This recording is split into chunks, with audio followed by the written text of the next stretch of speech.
For a little rest after breakfast. This is the life. Wait a sec. Isn't something important supposed to happen today? Oh, today's our big day! We're supposed to leave the Fortress of Maripede! Come on, we've got to go complete the release procedures now!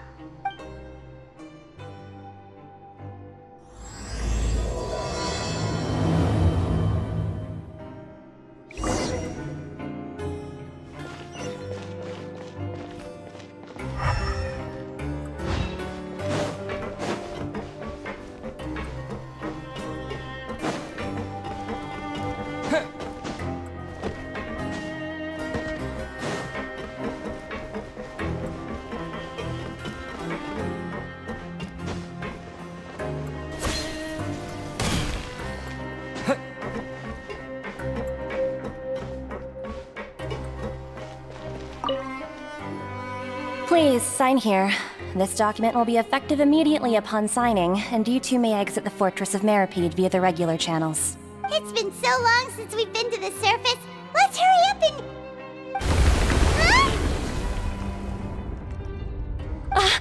What's happening?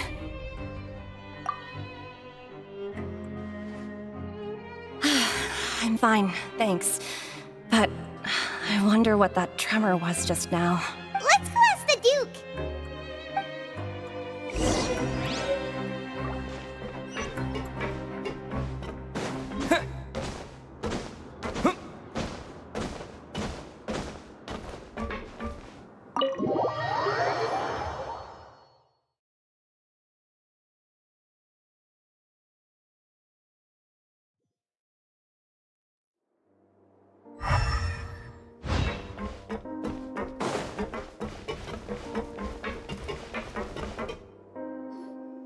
Your Grace? Ah, good to see you two. Is there something you wish to see me about? Yeah, what was with that earthquake just now? Ah, that. The tremor didn't originate from the seafloor. In fact, it seems it came from the surface. Over the years of serving as the warden here, I've developed a sense for distinguishing between what occurs on the surface and what occurs underwater. Besides, the seal that Monsieur Neuvillette set in place won't fail so easily. So the fortress is okay? If you recall our last incident, if there really were a problem, there would be crowds of inmates in a panic right now. Huh, you've got a point. Okay, seems we need to get back up to the surface and ask about what happened. By the way, do you know what day it is today? I believe today is this month's pipe cleaning day. Wait, seriously?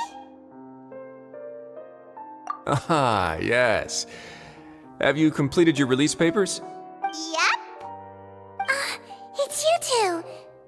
Are you leaving now? That's right! Today is our last day in prison. But now that Paimon says that, it doesn't feel like we were confined here. It's actually been pretty nice. Oh yeah, Paimon feels fond of this place now. Well, then be sure to come back and visit. I'll miss you. If you've signed the release papers, then you're free to go. The guards will escort you out. You're not going to see us off? I knew you'd ask. All right, sure. Let's go. Well, you actually agreed. No worries, you must be busy. Paimon was just joking. Ah, so you do have a polite side, I see. After being down here for so long, I imagine you must feel like you're lacking companionship. Shall I come along too? Yeah, don't worry, we'll come back to see you. Paimon really likes the cafeteria here. The chefs sure do know how to make good grub. I hope you won't be here as convicts the next time I see you. We'll do our best to stay out of trouble. Well, it seems our work in the Fortress of Meripede is finished. That's the end of another chapter in our journey. And since Neuvillette was the one who asked us to come here, we should probably go report to him now. Next up, the Palais Mermonia. You're going to see Monsieur Neuvillette? Please pass on our kind regards. I'm sure just your regards will do, no? I believe it would be the polite thing to do. You're right. I've heard the Palais has been terribly busy these days. Tell him that I hope he hasn't been overwhelmed by the recent string of troubles.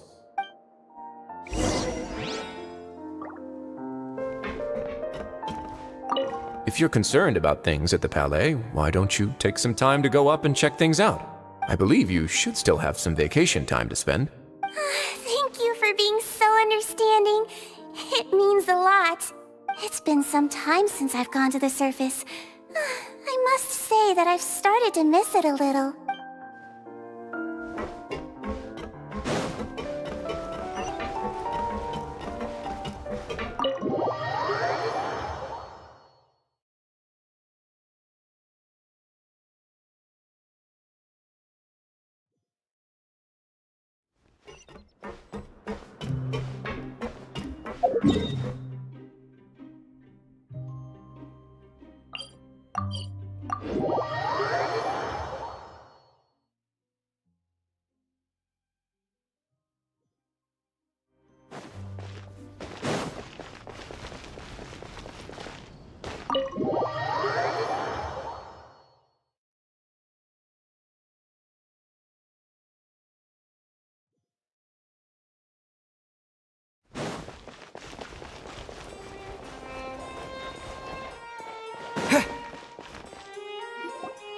The Palais Mermonia sure is buzzing with activity today. Halt! Huh? Oh, it's you two. Apologies. Monsieur Neuvillette did say you'd be welcome at any time. Excuse me, would you mind helping me take a look at this report? I'll be right there. Sorry, I've got my hands full here. You can see yourselves in. Everyone's so busy. Seems a lot has been happening.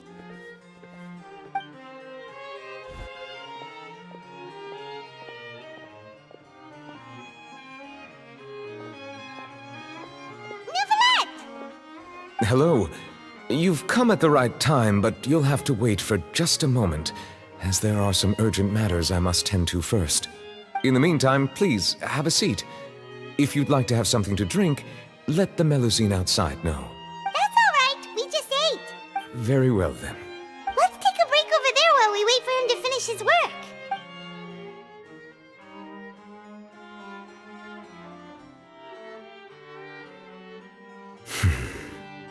All right. That should wrap things up for now. Are you done with your work? Yes, sorry to keep you waiting. Today should be the day you were released from the Fortress of Meripede, and it appears that you have managed to complete all the release paperwork. That's right, and we came here to see you right away.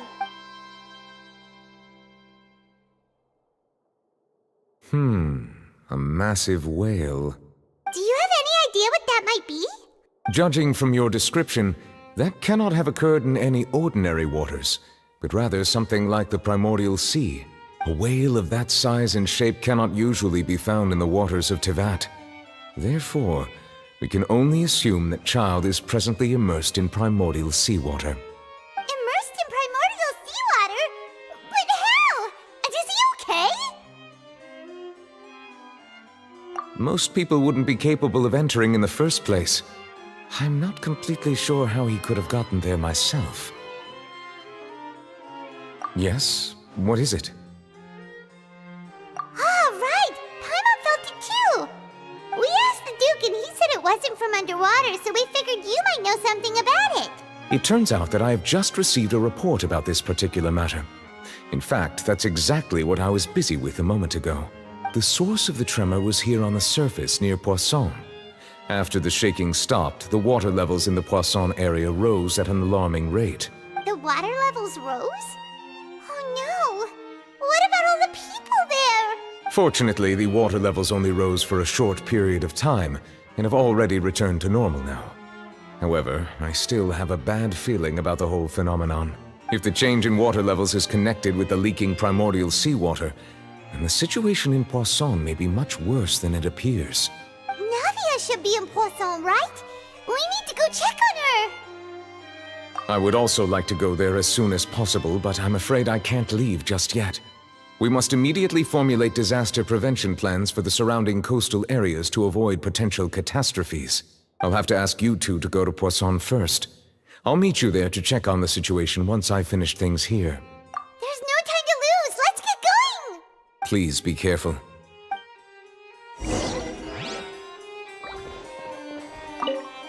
The two of you have my thanks.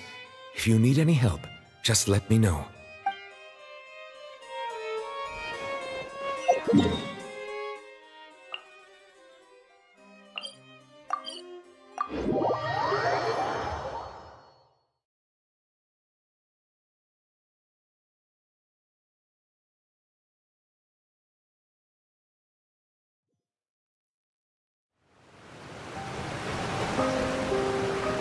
Oh no! What happened here?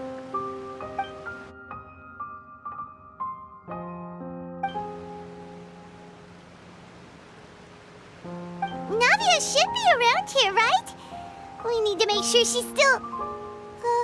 Paimon means we need to check on her.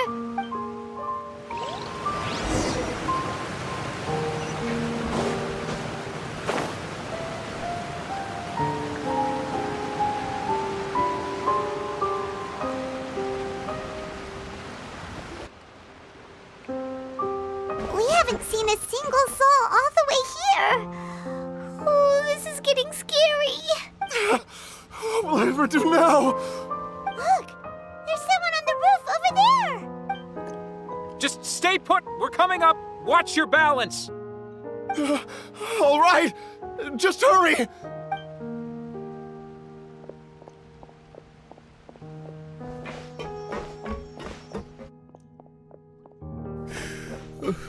I'm not young anymore. How will I survive on my own? My Desiree! Oh, he looks pretty sad. My leg! My leg! How could this have happened? It hurts! Just hang in there. Help is on the way. You can hold my hand if it makes you feel better.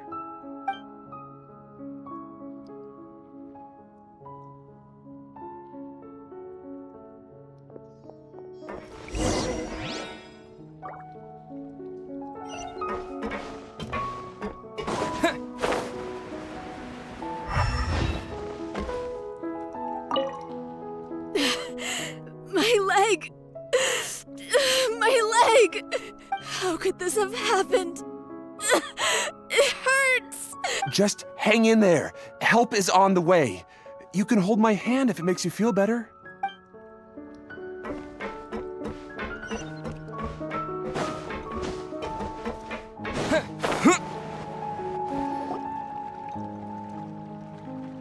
Oh, it's Navia. She's over there. Hey, Navia, are you okay?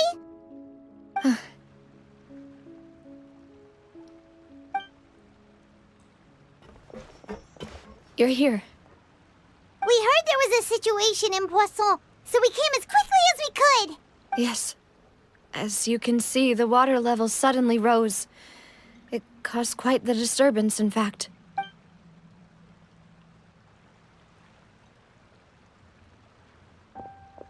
Demoiselle! There was a wounded resident next to a building southeast of here. We've already transported him to safety, but we've run out of medical supplies. He's wounded? How badly? He fell, so it's probably a broken leg. He's pretty shaken up. When the water level rose, he desperately climbed up to the roof. Once the water receded and he saw the ground, he became terrified and eventually... He jumped down then. Find the leader of Squad 1 and tell him to take the wounded resident to see a doctor. He should know where to go. Understood. I'll take over his search and rescue mission in the meantime. All right. You'll be in charge. I'm sorry. Where were we? The situation in Poisson? Right. Allow me to explain. A little earlier, we suddenly heard a loud noise. At first, everyone thought that something might have exploded in the waterways. But before we knew it, water started pouring out from everywhere. The rushing water seemed a little odd, almost like the unique color of primordial seawater. Some people didn't realize the danger and thought it was just ordinary water, leaking from somewhere. Everyone on the street who happened to be close to the water didn't have a chance to escape. As the water levels rose, they suddenly disappeared. They were all dissolved. Those who realized what was happening started to flee in a panic, desperately trying to get to higher ground. Many were injured in the stampede, and some people fell from significant heights. The Spina di Rosula initiated rescue operations as quickly as possible, but there have been a lot of casualties. Fortunately, the water began to recede after some time, and the chaos came to an end. The water that flooded the area contained primordial seawater, so the lower levels of Poisson are still hazardous. To ensure everyone's safety, I've asked the people there to leave as soon as possible. No one knows if this could happen again. All we can do for now is try our best to help evacuate the residents. How awful. And all of this just came out of nowhere. It was quite frightening indeed. I only wish that everything that just happened was a bad dream. Is there any way we can help, Navia? Thank you for being so willing to help in a moment of crisis like this. You don't know how much it means to me.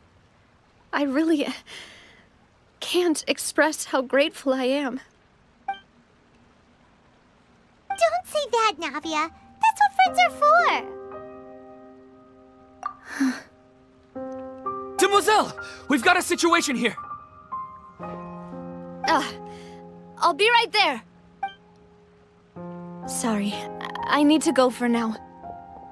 And out she goes. Seems it might be a while before she can take a break.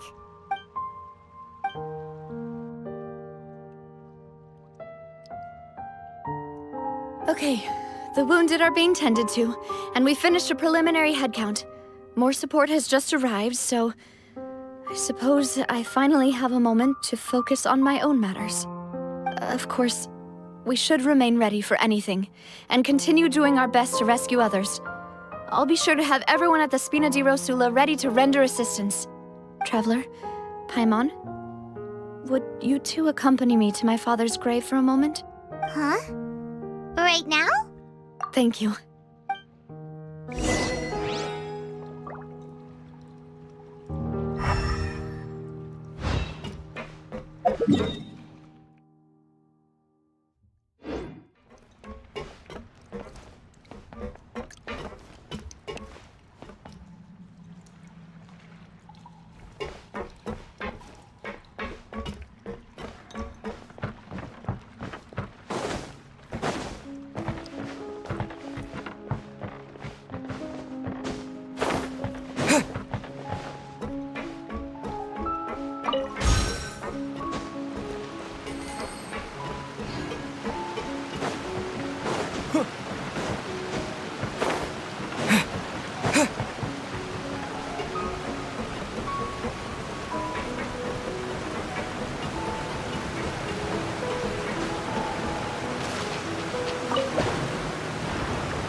Not a lot of people here, huh? Well, given the time of day and the whole situation in Poisson, Paimon doesn't think there'd be a ton of people here visiting graves. Right. That's how things are now. The living are so exhausted that they've no strength to spare any words for the dead. Navia?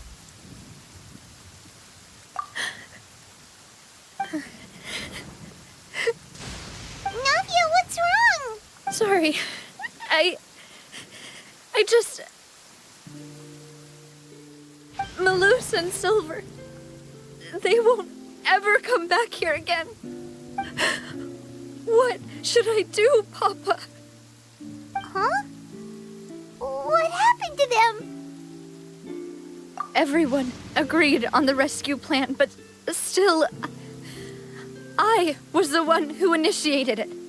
They were helping evacuate the residents, but they couldn't leave in time. And they were caught in the seawater.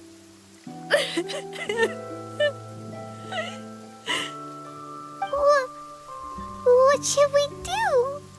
I've known them for so long. And I know they weren't afraid. But I could at least hold a funeral for my father. And I know where he rests. But as for Malus and Silver, they're just gone. I just can't.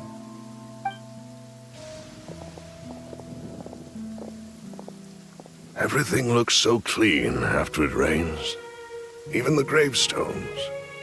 I didn't expect that you'd enjoy a glass of red wine in front of Master Callus's grave. I can understand. Besides, the scenery here isn't half bad. See, it's not just me. I always want to bring something when I visit Papa. Perhaps we might even have a picnic. He wouldn't be angry, would he? How could Master ever be upset with you, Demoiselle? Yet the cemetery is the home of those who have passed, is it not? Everyone ends up here sooner or later, no matter who you are. Buying yourself a plot in advance, are you? No need yet. But when I do, I hope you'll let me be buried beside Master Callus, Demoiselle. Hey, stop joking around. I'm quite serious. That way, it'll save us both the trip to see each other whenever you visit your father's grave. That makes sense. In that case, could I be buried on his other side? After all, besides you, Demoiselle, the two of us could certainly be considered Master's closest companions, no? Personally, I believe we fill those shoes just fine. Why are you bringing this up all of a sudden? Seriously. All right. I'll remember your requests. But I'd really prefer not to talk about this stuff. And what do you mean by saving me a trip?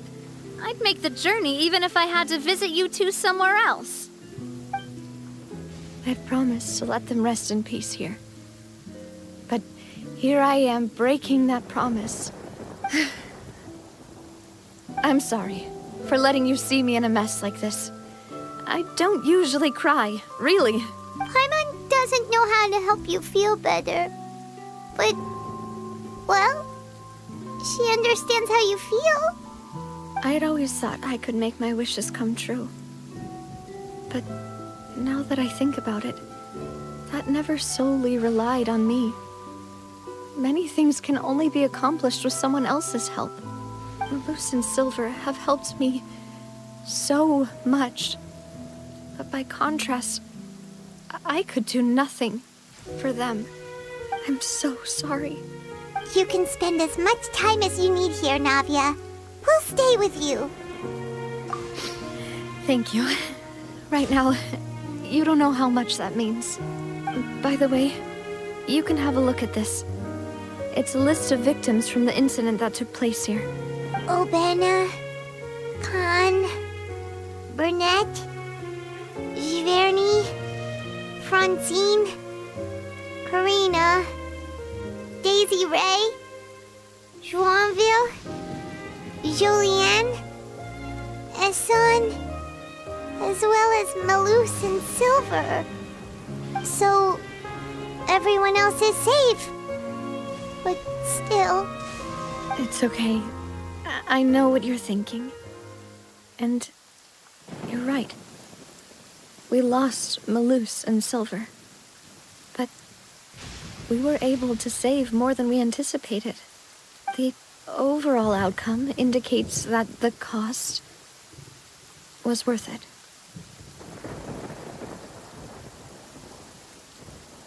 Right! Don't think that way, Navia. One person might be saved at the expense of another, sure, but that isn't something we should ever consider a trade. Malus and Silver were not the price for saving anyone. They're heroes. You're right. Thank you, Paimon. What you said just now was pretty amazing, actually. I'll remember your words. Oh, really? Seems you've become more eloquent in the time since we last met. The knave? What are you doing here? Is everything going well on your side? Yes, my people are carrying out the mission according to your request. All the residents of Poisson have been evacuated, and we're preparing to relocate them to higher ground. As for these supplies, we have everything taken care of. There is no need to worry. Thank you very much. Wait, do you two know each other? We just met recently. Right, Miss Navia? Usually, I would call this a coincidental encounter. That doesn't quite fit this time. Besides, it never even crossed my mind that a Fatui Harbinger would come looking for me. Thanks to the Knave, Spina di Rosula received generous support from the Fatui, which allowed us to complete the rescue and evacuation work so quickly. Mutual aid is essential to fostering positive developments. We were already in the area, in any case, so it was nothing. That said, I must say that you're a lot sharper than you let on. I'm sure you understand what I mean.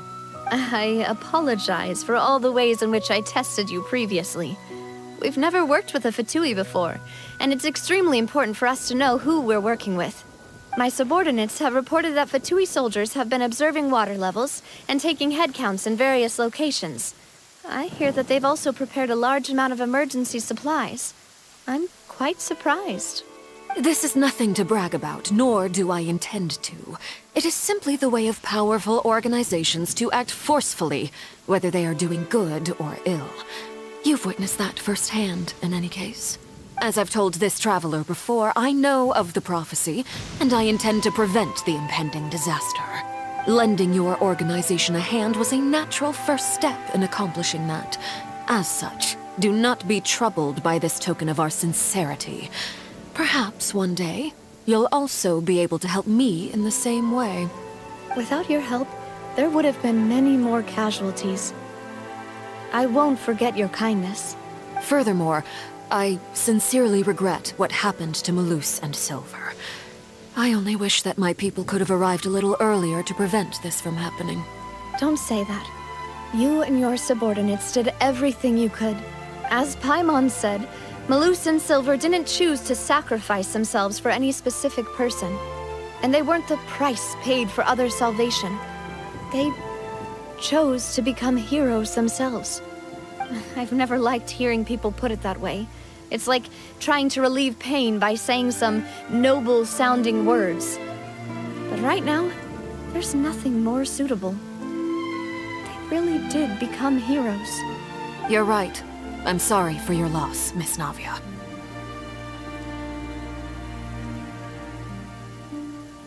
Water is life to Fontaine's people, and it also spells disaster. It's no wonder that people always say that prophecies represent fate.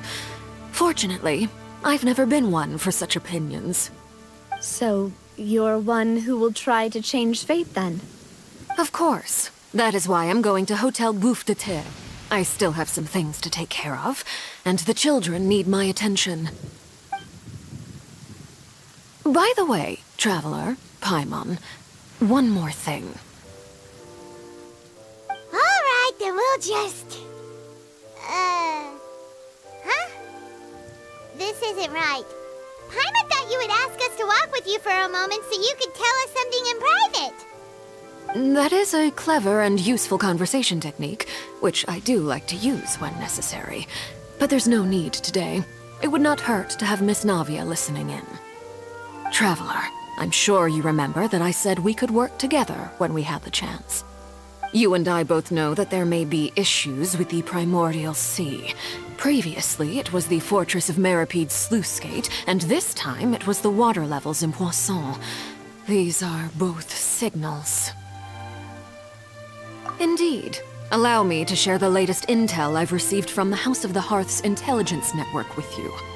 During some recent investigations, a child claimed to have discovered some ruins near Poisson. The ruins date back to ancient times, and seem to be worth investigating in many ways. Judging by the dating of the ruins, they may be related to the prophecy and the coming crisis. The situation is becoming more urgent, so any pertinent information will prove extremely precious. My people initially came to prepare for ruin exploration. Unexpectedly, this disaster struck, and at present, we're all busy prioritizing the rescue effort. So that's why the Fatui were already in Poisson. I wanted to take the children along, but unfortunately, Linny, Lynette, and Fremine have all been dispatched to higher ground to assist affected residents. Linny told me that outside of the house, the person they trust most is you, which is why I want to give you this task. The House of the Hearth's members see each other as family, but Linny, Lynette, and Fremine said that they also see you as such, even though you are not from the house. I'm sure you already understand how earnest they consider their friendship with you to be. Oh, that somehow makes Paimon feel kinda happy. The intel I just shared about the ruins could fetch a high price. But since the children consider you family, it's only natural that I freely share it with you. Got it! So all we gotta do is go to some ruins, right? We can handle that. Excuse me, but may I tag along? You wish to join, Miss Navia? But are you sure you're up to exploring some ruins? You need to rest. Well, I'm sad, yes. But I can't just go back and plop myself into a chair by the roadside and do nothing. There's no point in being depressed while we still have a disaster on our hands. As my father's successor, I must live up to the hopes he had in me. Besides, I'm also doing this for myself. I need something, a distraction, to keep my mind off Malus and Silver. Since you put it that way, I have no objections. What do you say, Traveler? All right. The ruins are to the south of Poisson. Here's the map. Okay, the three of us will handle it. Come on, let's pack up and get going.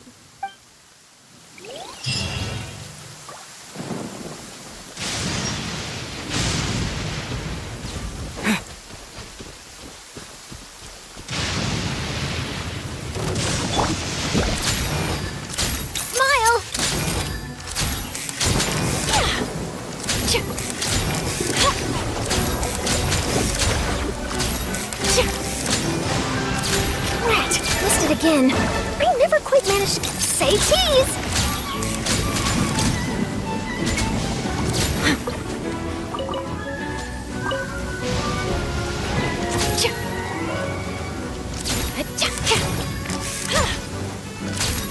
Smile!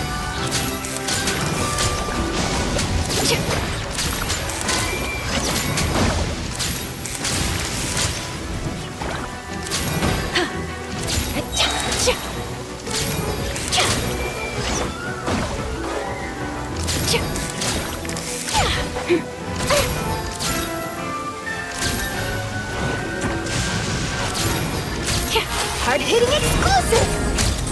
Say cheese!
Sure.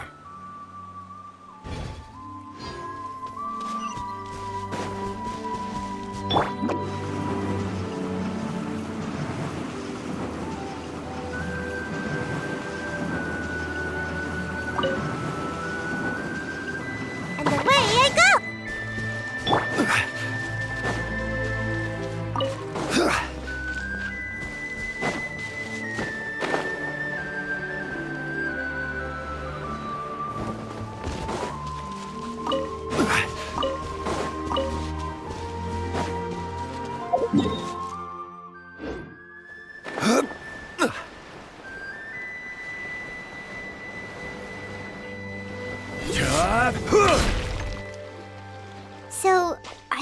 ruins the nave was talking about? Whoa, talk about old. They seem to be pretty ancient, all right. Let's go in and have a look. Just be careful.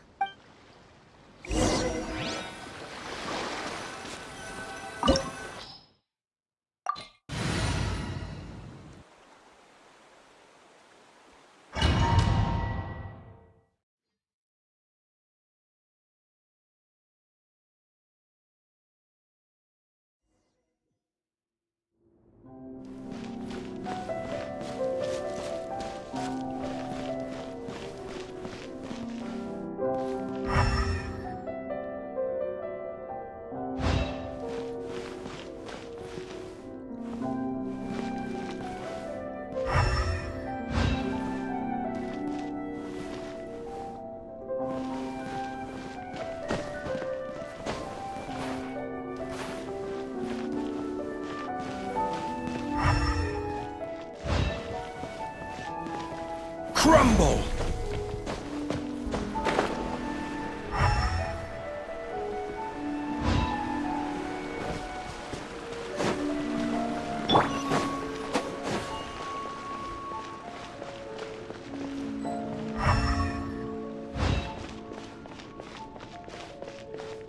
Right now.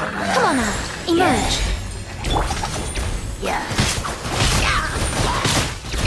Go! Bombs away! Can't touch me!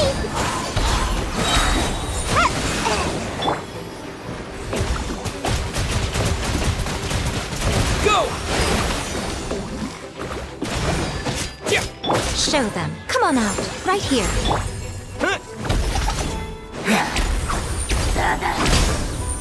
Go!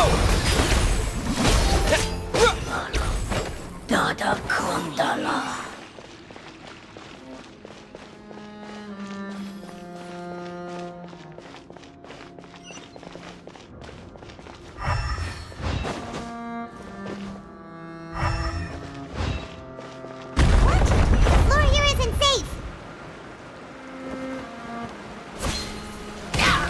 Show them.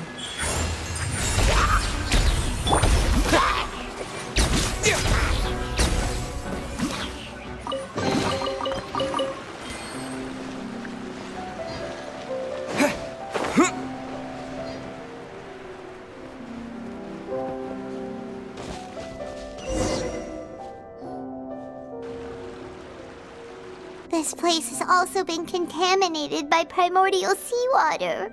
Yeah. And a lot of it, too. A Fontanian would most likely dissolve the moment they fell in. Right! You can't go down if there's primordial seawater. It's too dangerous, and it won't be any help for you to just stay here. Don't get my mind wrong. We're not saying you're useless. It's just that... No, you're right. I can't do anything in this situation. I'll leave this to you.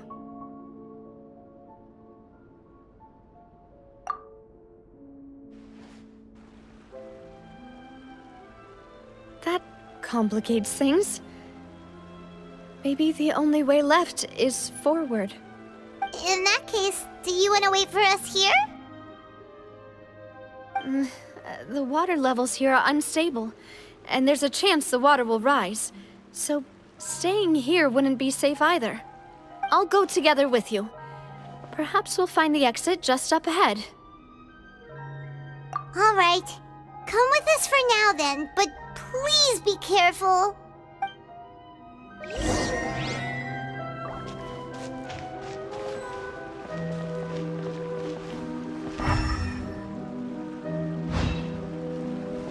Oh no, it's a dead end!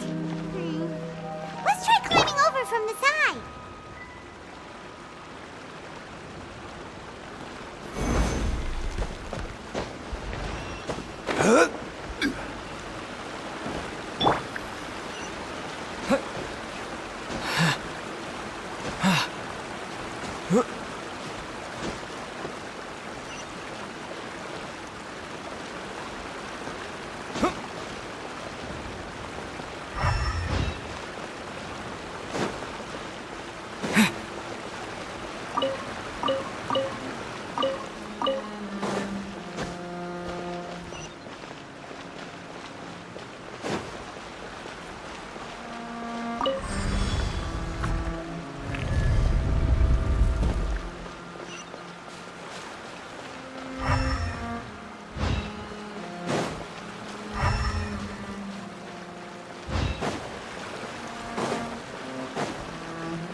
this bridge!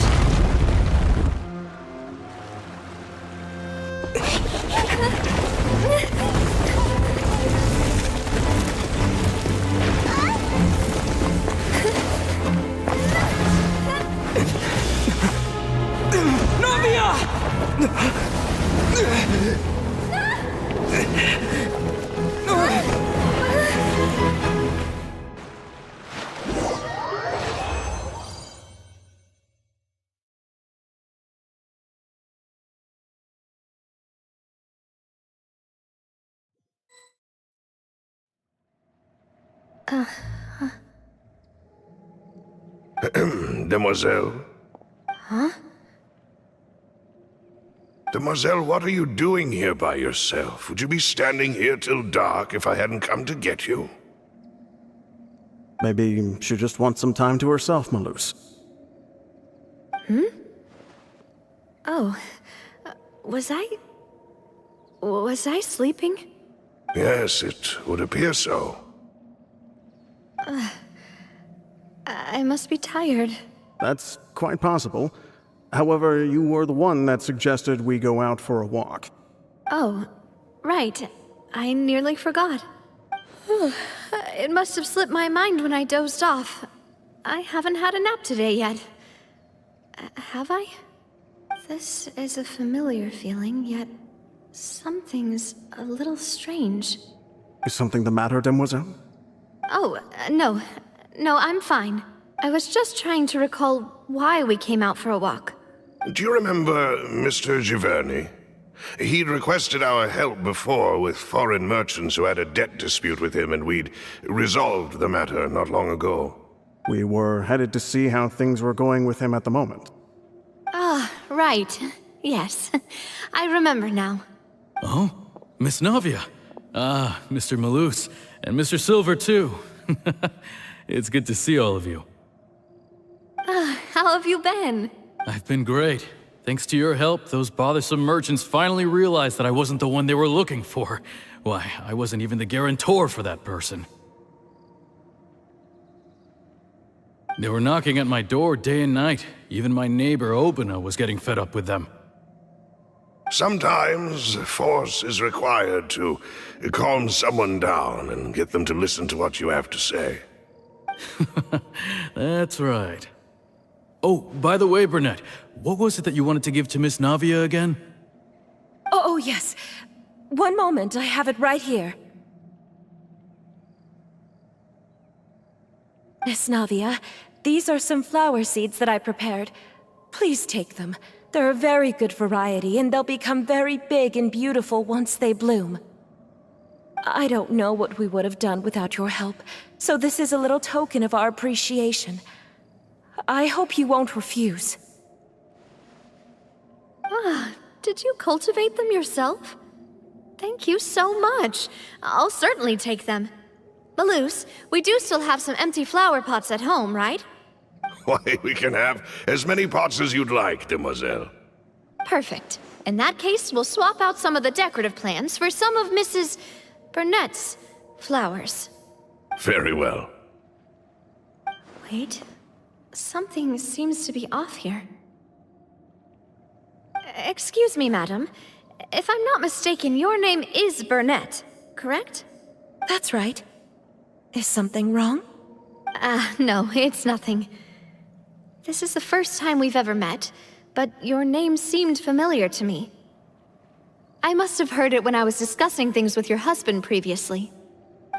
I've heard this name before. Sometime recently, I'm sure of it. And why are there so few people around here? Where did everyone go? We must mind the time, Demoiselle. We still have important things to attend to today. Huh? We do? Like what?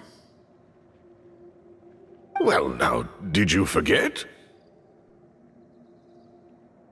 Miss Navia, here you are. I've been looking for you. Please, come to the Opera House. Your trial is about to begin. My trial? Wait, why would I need to go to the Opera House? Yes, she's right, Demoiselle. It's just about time now, so we should get going. Oh? All right then.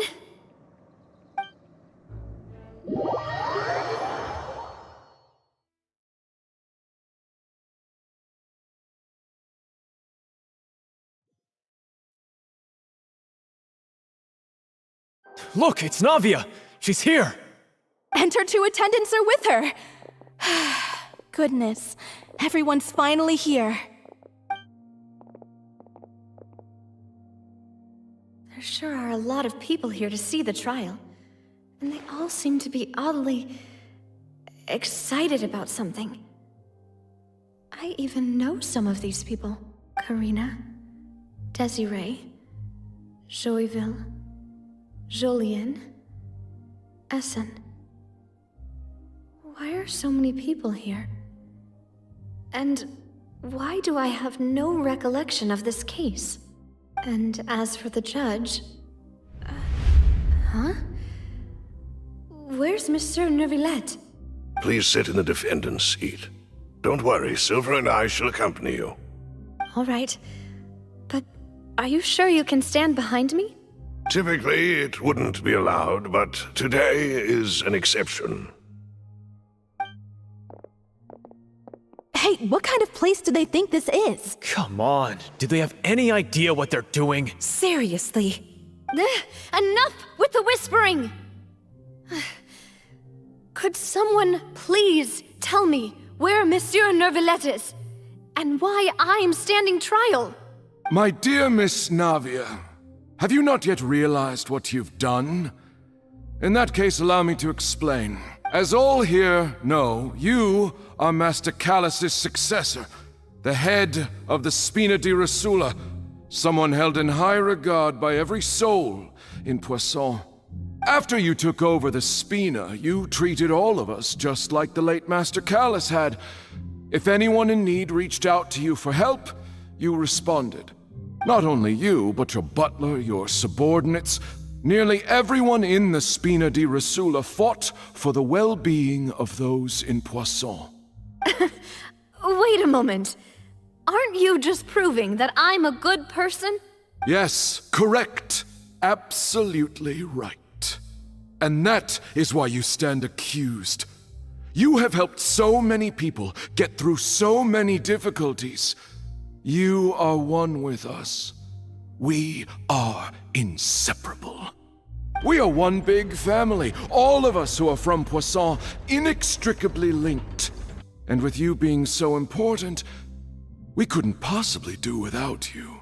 Therefore, this fair and honorable court shall declare you guilty, and you shall stay here. You will be together with us forever. Huh? What are you saying? Everything you have said is correct. I have indeed done a lot for my hometown, and I would be willing to be with you all, but what is the purpose of having me stand here like this? What is there to discuss? Ah, well, if that's what you think, then I have no further comments. How wonderful, Miss Navia! I know all these people. Why are they laughing? I seem to remember now. Yes, I get it. This trial is... Wait just a moment. This isn't right! Malus? What was that, Mr. Malus? Our conclusion is very clear and unanimous. Let the court judge her now. She's guilty! Stay here, Navia! You're one of us! Demoiselle, don't admit guilt. This trial means to keep you here forever. I wish to exercise my right to defend Our Lady. Mr. Joinville, you only know of Navia's goodness, but nothing of her utterly independent mind. She was born a free and independent spirit. She has never been tied down by anything. Indeed, even the death of Master Callus couldn't stop her. Her actions cannot serve as proof that she identifies herself as part of any group. She merely acted as an individual, extending her hand to help others. Please do not mistake her actions as being otherwise. Really? As an individual, you say? Don't forget, we are all Fontanians here. This is the nation of justice, the nation of Hydro! Even if Miss Navia only voluntarily rendered her assistance, that doesn't change the fact that her beautiful soul must return to everyone. Water accepts all, blends with all. It will surely accept her kindness. Everything is measured here in the nation of Hydro, and in the end, everyone shall meld together. Thus, when a unanimous opinion emerges, that opinion represents justice. Now I speak for everyone. Our opinion is consistent. Navia should stay. We and Navia are one. And you would call this justice? Preposterous. You are merely jealous that Demoiselle still has a chance to exist as an individual. Have you forgotten how much you all once longed to become individuals, to become independent? Do you mean to defy our justice? If your justice is flawed, then why should we acknowledge it? As you said, we can also have our own justice. Silver and I shall defend Demoiselle. And that is how we will enforce justice. Ugh, my head... It hurts. Demoiselle. Silver, it hurts. My head is spinning. All I can see is stars swirling in front of me. I remember now. Everything that seemed odd from the very beginning. Karina, Desiree, Joyville, Jolien, Essen, and Mr. Giverny and Mrs. Burnett, who we met earlier. Even Malus and Silver. I don't want to admit it, but they're all dead. Don't be afraid, and don't admit guilt. We will protect you to the very end. Absurd! Who are you to say that she cannot be judged? We are the majority, and in the nation of trials, the majority is absolute justice. We are the will of all. Don't let them escape! We shall keep Navia here with us! Mr. Malus and Mr. Silver, must you be so stubborn? How could the two of you possibly hope to stand against the collective? Do not resist. This judgment is fair and just. Navia belongs to us. After all that happened, she should not be left alone in Poisson. What are you saying? No more excuses! She says we're jealous. Jealous? How could she possibly be an independent individual? What's with these people? Who's jealous of her? She belongs to us! Miss Navia, she... Silence! That's...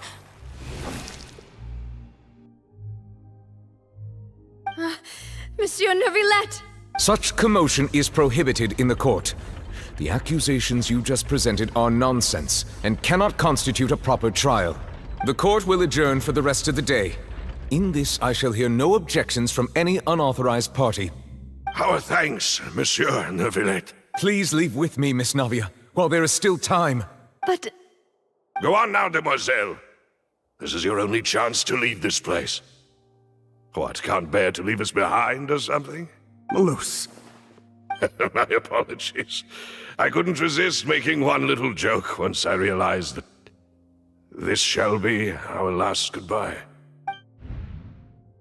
Malus... Silver... Quickly, you must come now! Goodbye, Demoiselle. Farewell.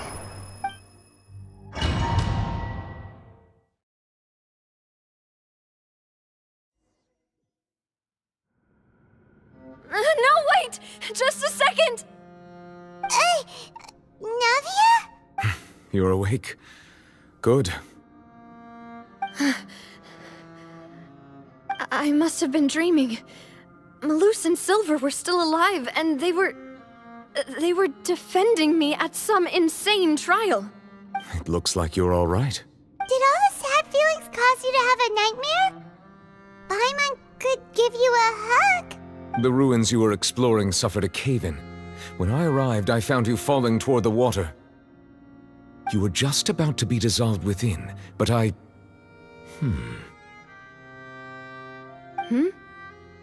What is it? I think I saw 2 Oceanids protecting you. It was only for a moment, perhaps even a fraction of a second, but they gave me the chance to retrieve you. Were it not for their intervention, I would not have been able to rescue you before your consciousness dissipated. Wait, did you say Oceanids? You mean like what happened with Vache? Perhaps those 2 Oceanids were the people you saw in your dream. I always told them that they didn't have to protect me.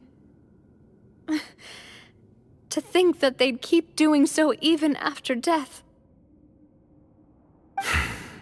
Please come with me.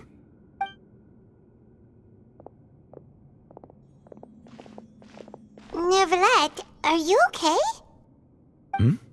Oh, I am quite all right. Perhaps there's something we could chat about? Why do you look so stiff all of a sudden? Oh, Paimon knows. You're the type who feels awkward when there's nothing to talk about, right? I merely thought that we should give Navia some time to herself. Huh? Why didn't you just say so then? Don't you think it's even more awkward to call us over like this and then have nothing to talk about? I suppose so. Ah, Sigewinne. I hope all is well with her these days. Her work in the Fortress of Meropide has not been too much for her, has it? No way, don't worry. She's doing fine down there. She's an amazing head nurse. I see. Well, that is good. I have always worried that Sigewinne would need a lot of time to understand the world of humanity, just as I have. Oh, and the Duke also says hi. Even though Sigewinne made him do that. He hopes that you haven't been overwhelmed by all that's happened lately. Thank you. I have indeed been busy lately, and I also hope that everything is going well in the Fortress of Meropide.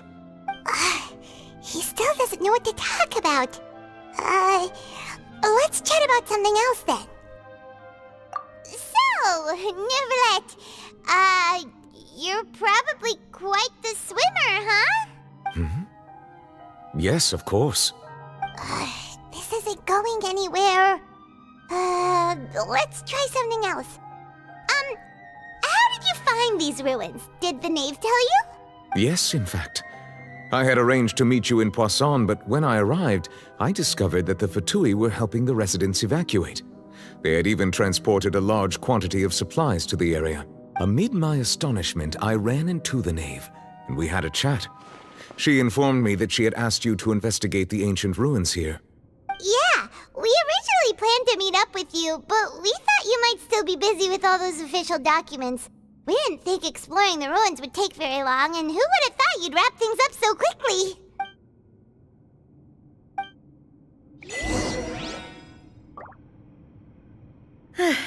I'm sorry to have kept you all waiting like that. I'm feeling much better now. I guess we should get going again. Will you come with us, Monsieur Neuvillette? Yes, if you wouldn't mind my company. All right! Another one joins the party! Let's get going then!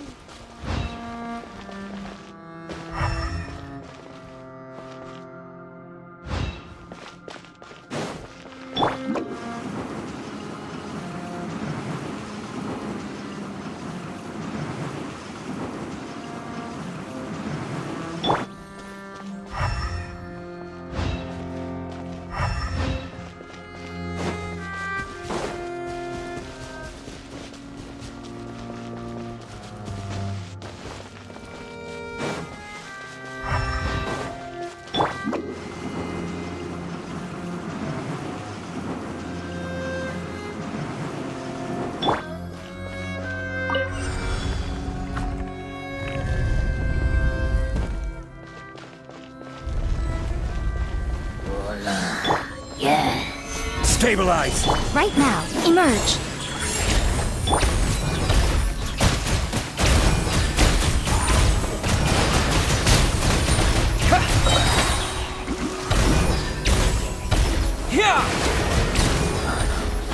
Nada Kundala.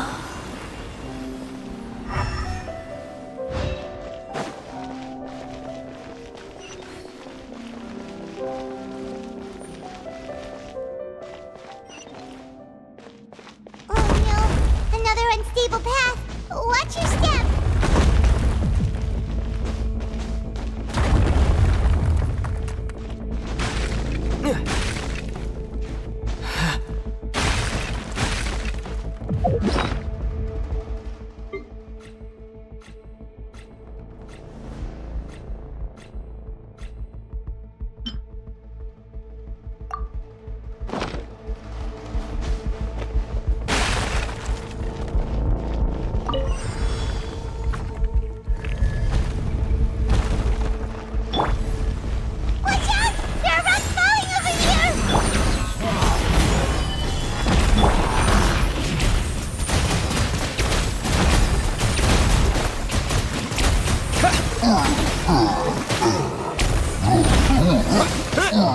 Show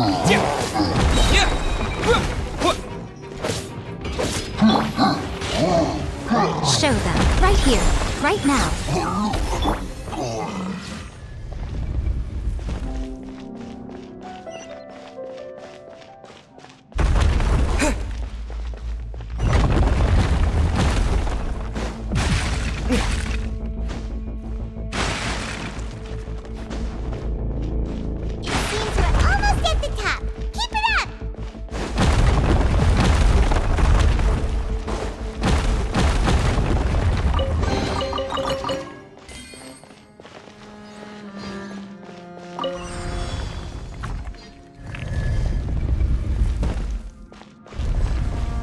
Right here. Emerge. Order guide you. Gather.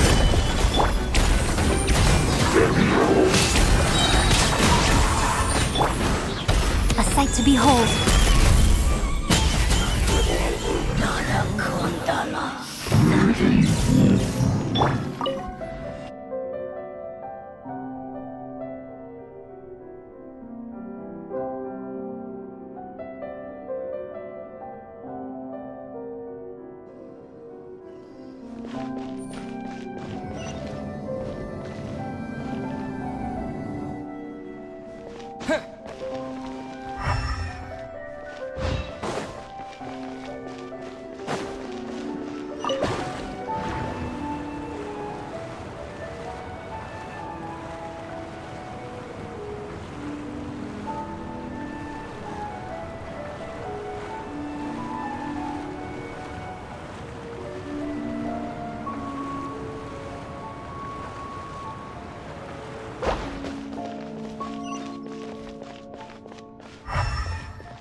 Looks like we've reached the end.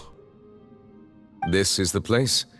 There should not be any other hidden spaces in the vicinity. The path sure had some twists and turns, but it turns out that this place isn't actually that big.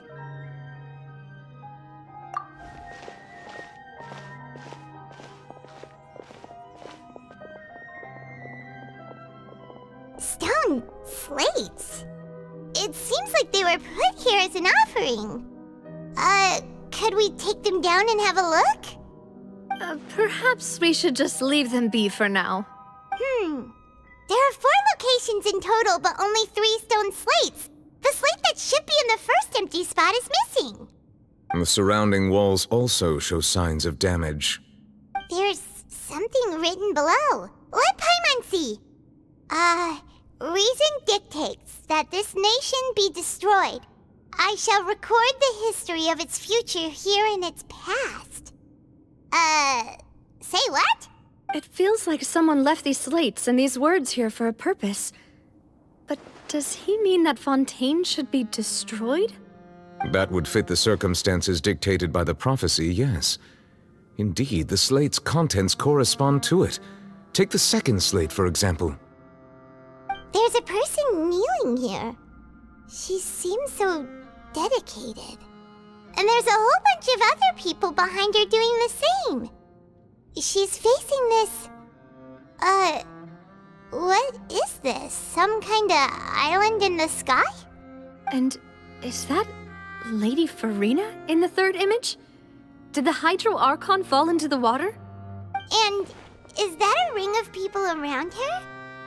Paimon doesn't quite get it. Are they all in the water? The fourth image. I know this one. This exactly matches the content of the prophecy. The people will all be dissolved into the waters, and only the Hydro Archon will remain, weeping on her throne.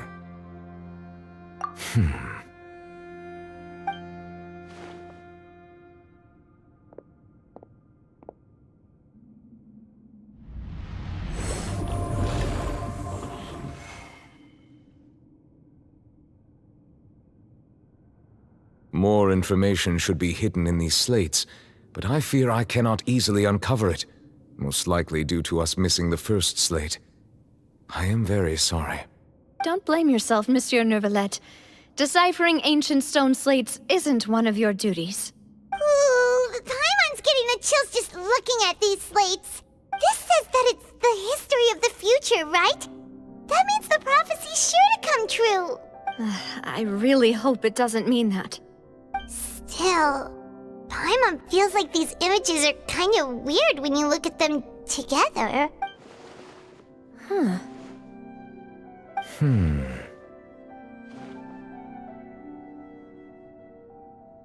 That's right!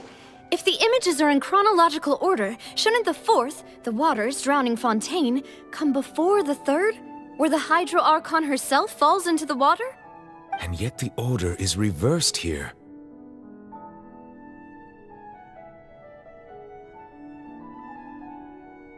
If we go by timing, Lady Farina only emerges in the third image. That means that the person in the second image might be the previous Hydro Archon. Egeria, then.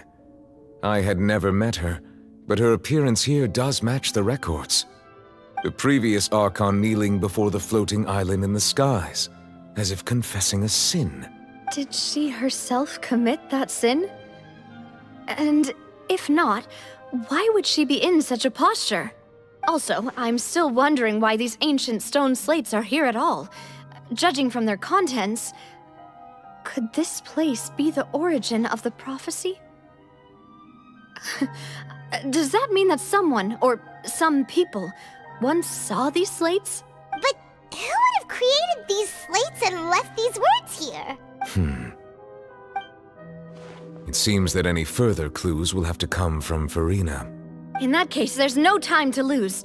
There's nothing else to be gained here, so let's head back first. Yeah, we better get somewhere safe for now.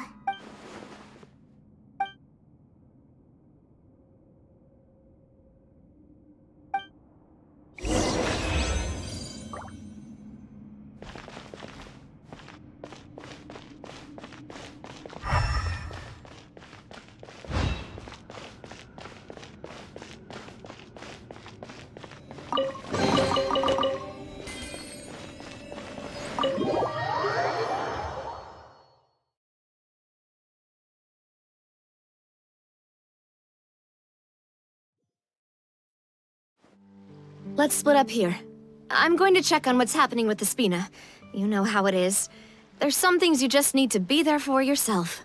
You still have energy for that, Navia? Paimon's already beat. Just head back to the Fleuve Cendre and have a rest then. Thanks for keeping me company all this time. I'll depart as well. Thanks for your hard work today. Rest well, everyone. Traveler, I will go talk to Farina tomorrow morning to ask about the stone slates. I'm sure that you're concerned about this matter as well. If you have time, drop by my office. I will share the results of our discussion with you. Are you really gonna talk to her about this directly? Will that be a problem? Paimon's getting a little scared now that it's come to this. She has long been harboring secrets, and will not give them up easily, which makes it all the more my duty to ensure that she understands the present situation. Alright, we'll leave it in your hands then. You're probably the best person to talk to her anyway. I will be carefully considering my words tonight. Traveler, Paimon, our safe house at the Fleuve Cendre is always open to you as ever, so please don't think you're an imposition. All right, I'll be on my way then.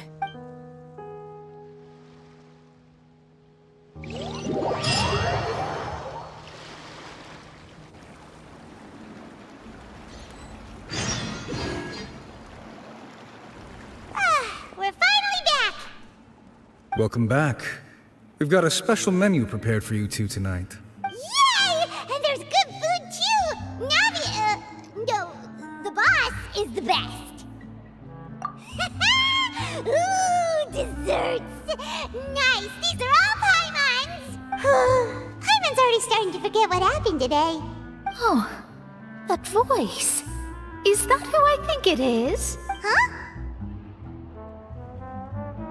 It's you two. What are you doing in Fontaine?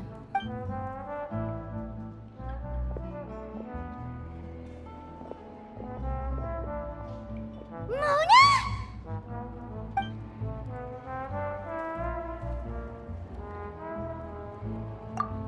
Seriously, nobody just uses a scry glass whenever they've got time to just see who they'll meet on the road. Still, we didn't expect to see you here. Wait, you're not a Fontanian, are you, Mona? Well, I have some business to attend to here, so I booked a hotel in the city. I was just out for a stroll when I bumped into you. Quite unexpectedly, if I might add. Why did you think I was from Fontaine, though? Is that because Magistus doesn't sound much like a Mondstadter surname? Yeah, let's go with that. Well, I used to have my own surname, which was, well, some other thing. Either way, the old hag told me when she took me as her disciple that the first step to being a great astrologist's pupil was to change that name. There was nothing for it, really. She really is amazing at astrology, so I changed my name to what it is now according to her wishes. To my surprise, however, Magistus is not the name of some ancient house or clan. It isn't? Nope. Although it is used by us in place of surnames, it generally just means great. Wow! Imagine including a boast in your name. Wait, are you gonna have to put that into your genealogy as well? I reckon so. In any case, I'd give my disciple a name like this as well, if I were to take one. Astromancer Barbeloth Trismegistus. Whoa, that's a long one. Does it also mean great or something? My name means Mona the Great Astrologist. As for the old hag, hers is, in plain speech, the thrice as great Scholar of the Stars. Just take it as a title specific to astrologists. Thrice as great? That's so petty. I know, right? That's just how she is. She used to call herself Magistus, actually, but when she took me in, she changed her name to Trismegistus. Talk about excessive. Magistus is thus the calling card of our school, so to speak, which makes it about the same as a surname. It's all right if you don't get it. You can look into it further should you need to study astrology more deeply. That sounds terrible! But anyway, you're not Fontanian, are you, Mona? You're from Mondstadt, right? Well, I was born in Mondstadt, yes. My parents migrated to Dornman Port, and I traveled with the old hag for a while, after which I settled down in Mondstadt City. Oh, that's a good thing then. At least we know you won't be dissolved by Fontaine's waters. Speaking of that, I'm sure you're aware that a bunch of things have happened here in Fontaine, right? I know you're not a local, but I'd avoid getting too close to any water that looks strange all the same. There's something ominous about it. Well, the water, I mean. That was the main reason, yes. Just a while back, the Steambird invited me to take part in a panel and speak about the circulation of the prophecy as an astrologist. The invitation was sent quite early on. I don't think anyone expected Fontaine to be in this much trouble. What do you make of that prophecy, Mona? Just tell us what you think as an astrologist. Your word would go a long way to make things more certain and less scary. What I can tell you is that I'm an astrologist, and that this prophecy concerns the fate of Fontaine, even that of all Tevat. Ascertaining this is akin to reading the fortune of the whole world. I'm afraid that this is not something that just anyone can do. If I could do it, you would no longer call me an astrologist, but a visionary. But on the flip side, the prophecy is so huge and powerful that it must surely come from a powerful visionary. Its contents involve the fate of the world. Disregarding it would be a mistake. A visionary? Sounds really powerful and all, but does such a person really exist? Of course. The old hag could do it, and I'd bet there are others amongst those Hexenzirkel colleagues of hers who could do something similar.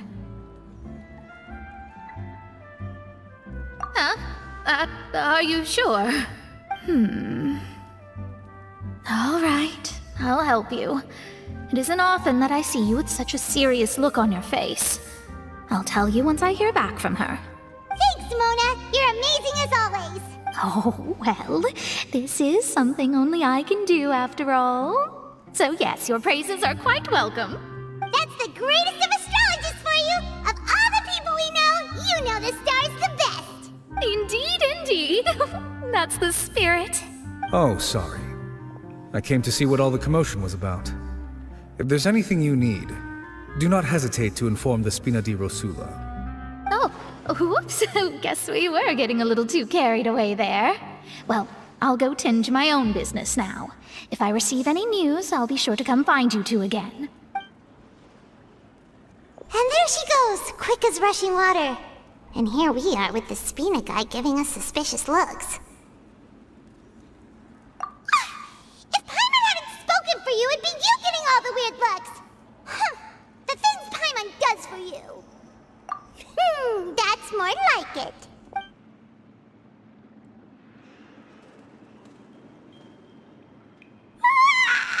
Good morning. To be honest, Paimon's still feeling kind of sleepy. But it's time to get up, Traveler. We agreed to go see Neuvillette, so let's pack it up and get going.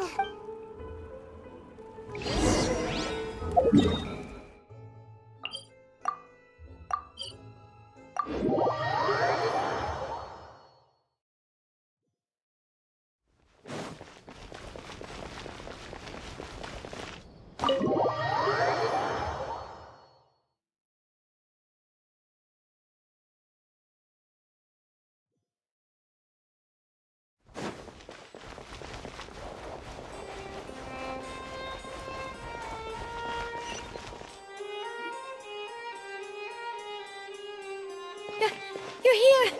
Finally! Is something wrong? Monsieur Neuvillette and Lady Farina, they seem to have gotten into a dispute. Please go see for yourself.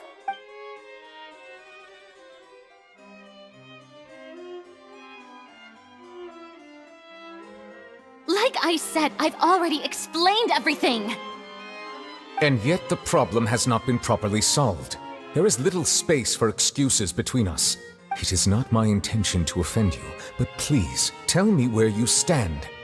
You are the Hydro Archon Focalor, are you not? Look at this.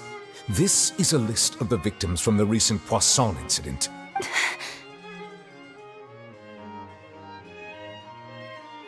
You mean... they're all...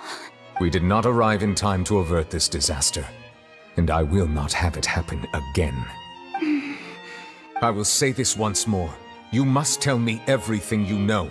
Yesterday, I found 3 stone slates in some ancient ruins near Poisson. Do you know anything about those? Seriously? You're questioning me like this is a court case now. I don't know anything about that. But you found them in some ancient ruins, you say? That's correct, which is why I came to ask you some questions. There should have been 4 slates, but one of them was missing.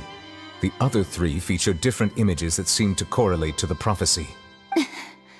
The second of these slates depicts the previous Hydro Archon Egeria kneeling before a floating island in the sky, as if confessing something. Do you know nothing of this either?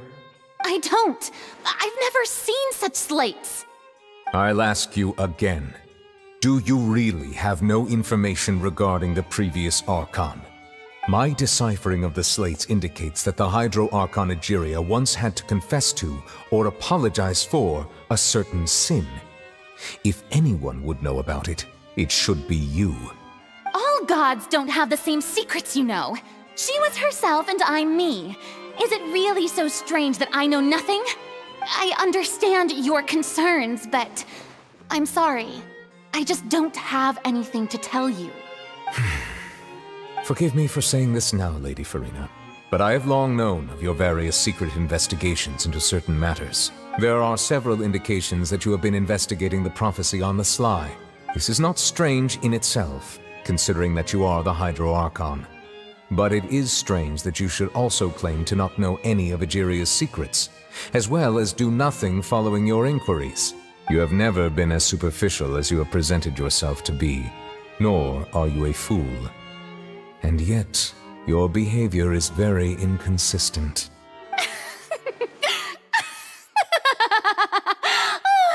So you've been watching me all this time, have you? I didn't think you were that type. Well, since you know about my secret investigations, then you should know I'm actually working to take care of it. There's no point questioning or suspecting me. You're the Eudex, but you're still my subordinate. You should be following my lead. Just trust in me, you're Archon, and do as I say. Never mind whether you can truly convince yourself to or not. It'll all turn out fine. That's all I have to say. We do not discuss this matter again. Oh, the opera's about to start. Toodles!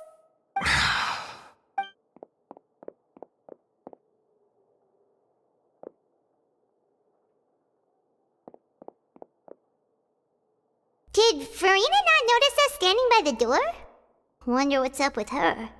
She was smiling. Huh. She didn't seem in the mood to care if we were listening in or not.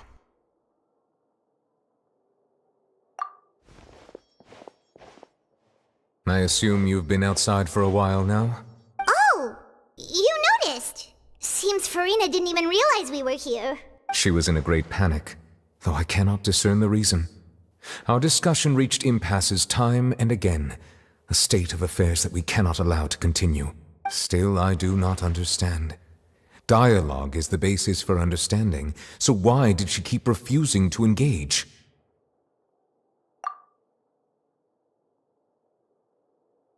Everyone in her inner circle has noticed that she is hiding some secret.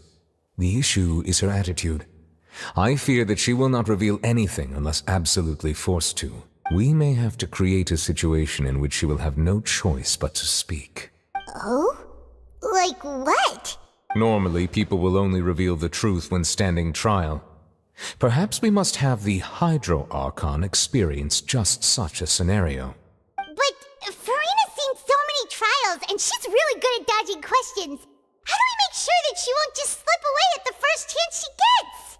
We will need to consider this thoroughly, join forces with various parties, and then do what we can. If at all possible, I would prefer to recuse myself from this affair, but we must prevent the prophecy from coming to pass. This may be cruel to her, but all Fontaine is in crisis. The information a god possesses is too precious, and so we must take a chance on this. But who will lend us their aid to do such a thing?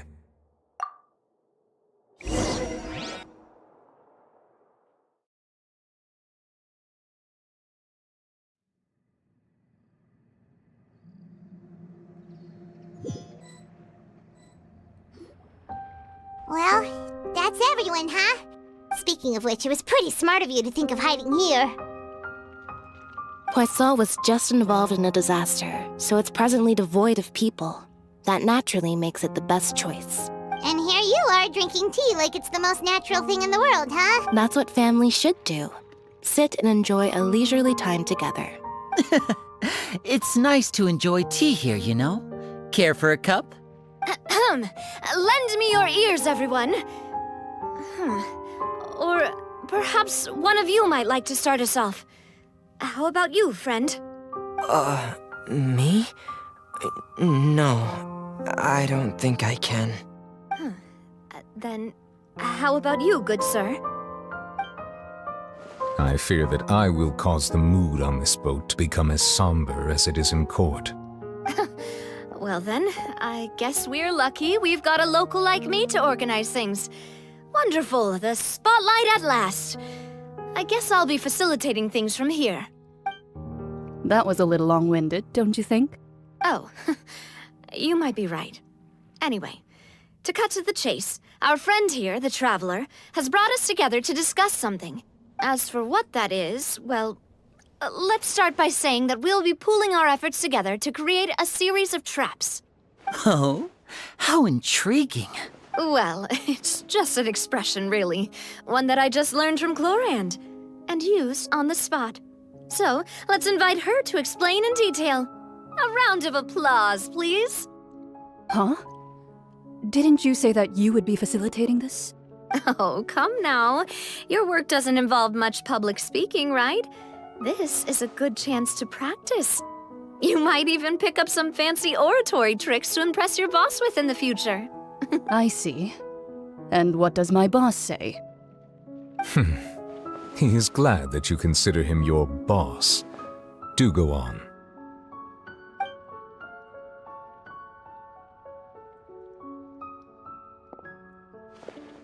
In that case, do any of you have experience hunting? Not that I recall. Fremine and I once used a wooden stick in a basket to catch wild rabbits when we were younger. As for Lynette, oh, right. You were sick that day, weren't you? I've also gone diving to catch some fish before. Does that count? I'm afraid not. You may or may not have heard, but Fontaine once played host to a group known as the Marechaussee Hunters. Though that was their name, they did not hunt animals, but rather various monsters left behind by the ancient dynasty of King Remus. Today, Fontaine's monster population has already thinned greatly, so the hunters have blended back into society, taking up arms in other lines of work. They even left a unique methodology of hunting in their wake. A trap comprises of the following components: bait, a trigger, and a containment device. Sometimes a lethal implement will also be necessary to deal with the prey. So, if we were to build a trap together, right now, what would you choose to build it with? For me, I would prefer something basket-shaped. Pigeons and rabbits will see the bait and naturally enter the snare. Our line of work requires a deft hand, and we're some of the best in the industry, so you can count on our techniques. You used some of those techniques while moving the people of Poisson, didn't you? My subordinates mentioned that you even performed some magic for the bawling children. Yes, and I even managed to gather some intelligence in the meantime. I'm quite the multitasker if I do say so myself. I'm afraid I can't claim that as my strong suit. I prefer more stable methods, like placing bait in the water and waiting for the fish to come within reach. That's the kind of method I would count on. Calm and steady. Exactly the kind of person who would catch loads of fish. And I can be their assistant. With discretion, I'm sure. I'd probably use some sort of mechanical animal. Papa once bought me some small clockwork squirrels, mice, and such. When placed in the forest, they can attract others of their kind. I remember that you liked those too, didn't you? I did. And that would be a good way to go about it. If they're realistic enough, animals of the same kind will follow them all the way to the trap. What about you, Monsieur Neuvillette? I fear I do not have any related experience. That makes sense. You usually solve problems directly, without the use of any such tricks. But I do have one more question for you, monsieur. If we were to create a trap now, how would you design it?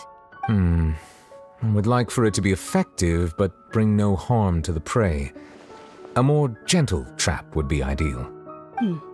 Kind, as always. However, our intention doesn't necessarily change the containment device and the type of implement we need. If we wanted to kill the prey in one strike, we would need a powerful implement. However, that also goes for prey that must be captured and safely contained. Wait, why's that? Only a hunter who's a true expert at subduing their prey can snare it without harming it. The line that divides life and death is often exceedingly thin. So are we going hunting together? We hadn't thought of seeing ourselves as hunters. It kinda works, but maybe it's still not the best metaphor. If our means of capturing and dealing with our prey is to put them on trial, then the hunting metaphor is actually quite accurate. But we shall require much more courage than any hunter to judge a god, a being whose seat is an exalted throne. Oh, so that's what's going on.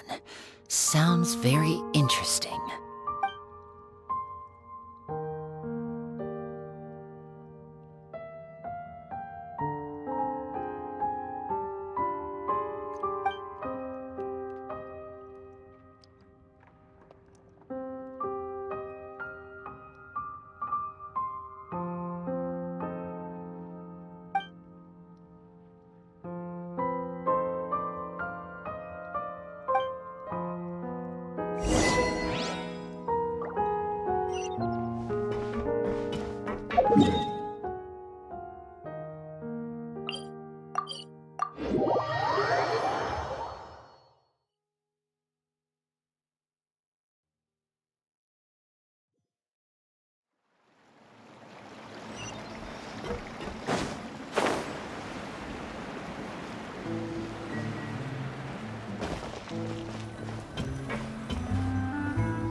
few days, hasn't it? So much has bin happening. Paimon didn't think the meetings would go on for so long, but everyone seemed pretty fired up, huh? Paimon thought they'd be at least a little frightened. Well, Fremine was, now that Paimon thinks about it, but everyone else just looked a little surprised. Well, it's hard to say. Paimon doesn't have any experience with this sort of thing. But with you around, Paimon sure will do great. After all, you're the most reliable person in the world, aren't you?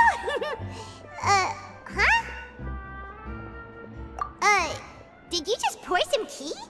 Paimon didn't notice you doing that at all. Then what's that?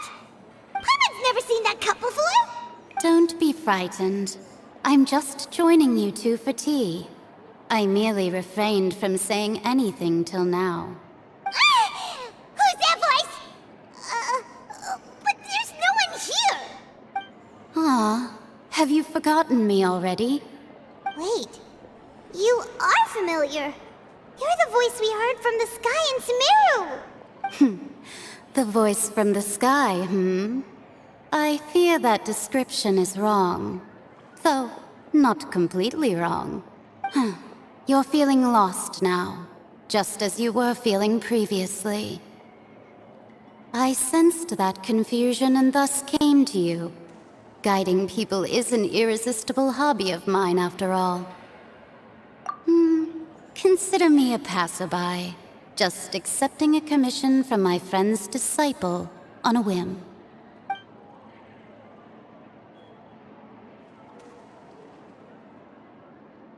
The prophecy. Yes, what has been prophesied will be fulfilled. You may view such things as the history of the future. What?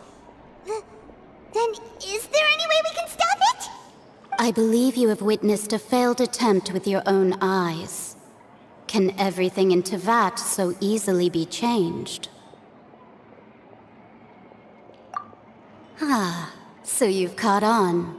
Just as prophecies are usually only the future as seen from the perspectives of the gods, could things be happening in hidden corners where the gods' gaze does not fall?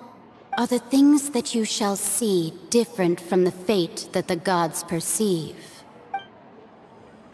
What is she talking about?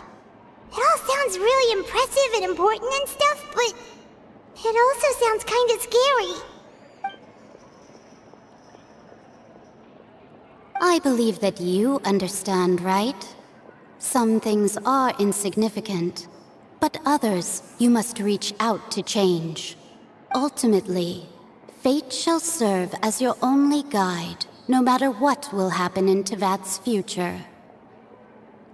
All you need to do is to play your part. This was good tea, by the way. Thank you for your hospitality. Well, that'll be all for today. The voice. It's gone.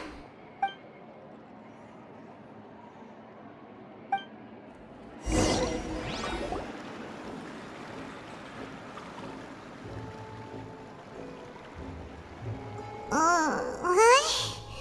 I want to hear someone talking. All right, coming. Hey, it's you who's getting lazy, okay? Well, I see I've walked in on some lively banter. Mona! Fine, just fine. I went to take part in that Steambird panel. It turned out to be more interesting than I expected. Not all Fontainians are pessimistic about this. One journalist mentioned that sitting around and waiting for the end to come would be wrong, and that they should make their own rescue preparations. I agreed, so we had a brief chat with her. Did she have pink hair by any chance? Why, yes! It was Charlotte. You remember her, right? That daredevil journalist? I'm in full support of her view. Prophecies are very important, but how can people allow their lives to be commandeered by just a few words? That's right! Paimon's glad to hear something sensible for once. Ah, yes. About what we had discussed before. I did try, but I'm afraid I couldn't reach the old hag. I'll try again tonight, but I wouldn't get your hopes up. Huh?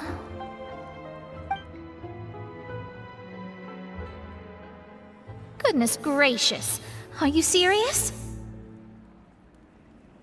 She said that even the god's gaze has blind spots. Pretty bold if you ask Paimon. Most people would believe the gods to be all-knowing, right? The Hexen Circle members are certainly anything but ordinary. As for the mage named N, the old hag has mentioned her a few times. She said that N's sense of direction is incredible, and that she loves guiding those who are lost. But I've never met her, and if she were still alive, she'd be... well, suffice it to say that the hag's at least a few hundred now, and N's been around for longer than that. Whoa, the Hexen Circle sounds like a scary group. But they must really stay in shape to live so long. Their abilities alone are pretty terrifying. If she came to see you personally, then the problem you're facing must truly be of great importance. Well, it's not like Paimon could understand anything she said. Yes, she was quite cryptic, but I suspect she means that there is still a way to turn things around. She didn't say when or what that would be, though, so perhaps it is something that you cannot know right now.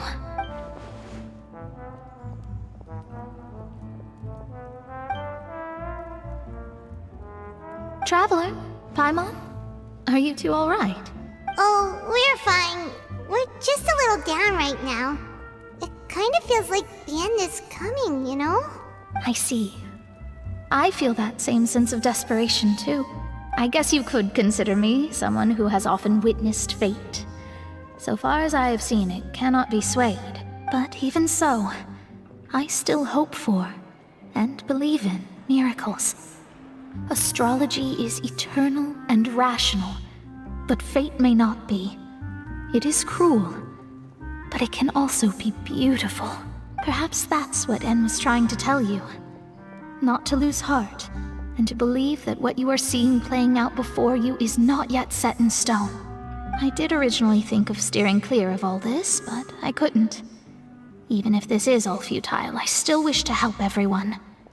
If we don't struggle to the last, then how can we face the end when it comes? Huh.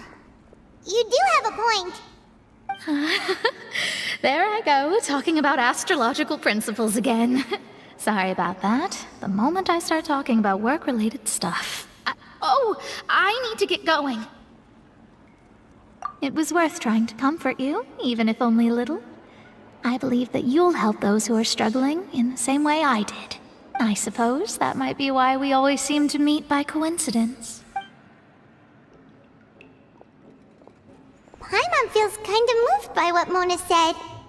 But also kind of sad, too. Hey, Traveler. Paimon suddenly feels like going outside for a walk. Let's go. Let's walk around the city, shall we? There's a few spots we always like to walk by.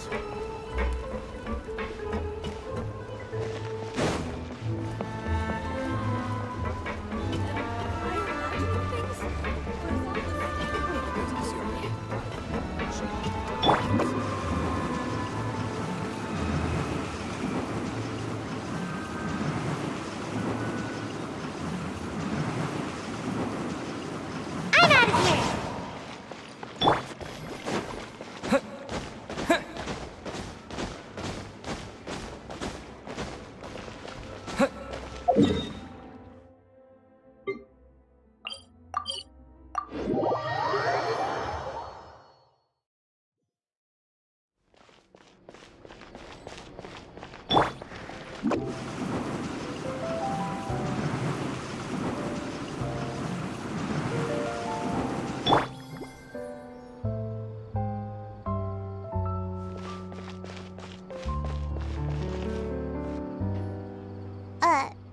Huh? Our names are written in this newspaper. What's going on? Let Paimon see! The underwater stronghold, the Fortress of Meripede, has continued in its noble autonomy, but that does not mean that others cannot interact with it. My recent attempts to enter the fortress bore little fruit. Huh. Guess Charlotte still hasn't given up on that. Thus, did an Outlander friend become the focus of this report, a blonde adventurer with their white fairy legends trailing in their wake. It is said that this mysterious traveler once visited the underwater fortress. So while the fortress's interior remains a mystery behind closed doors, do not fear, for the tales of the traveler contain surprises in spades. Journalist Charlotte's biggest scoop yet, the Traveler's Trail, World Walker. Huh. Charlotte took so many awesome photos of us and we never even noticed her. She hasn't been able to get a hold of anything at the fortress, so since we're easier to find, she's using us as the subject matter instead? Ugh, seriously? Well, fine. Those headlines and photos do look cool, so Paimon will forgive her this time.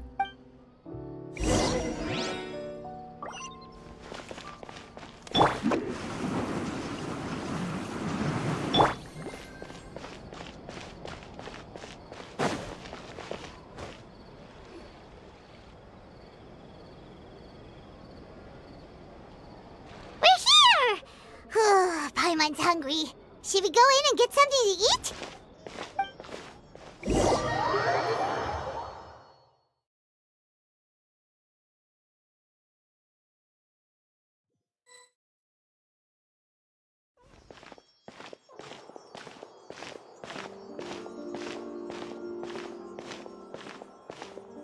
Hey, quick! Look! That's the limited edition, only 16 slices a day cake! It was so delicious the last time we tried it! Despite the tense situation we were in, let's give it another go! Paimon's sure it'll be great! 1 slice of cake, please. Someone showed up after all! Oh, wait, you're the one from the Palais Mermonia. Oh, are you here to buy cake too?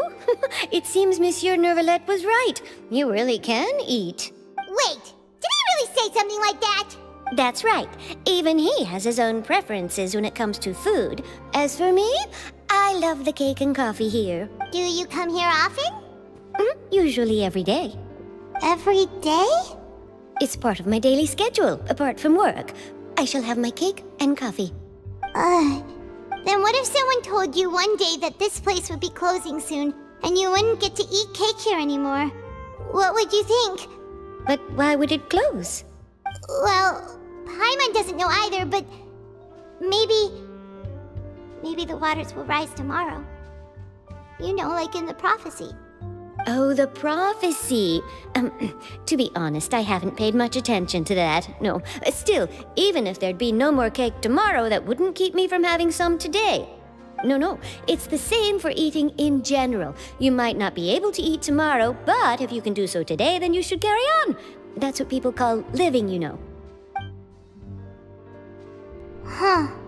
Don't be sad. Excuse me, could I have 2 more slices of cake to go? These 2 slices are for you. Sijuin said that this kind of expression you're making is what humans call being sad. Oh, you know Sijuin? I sure do.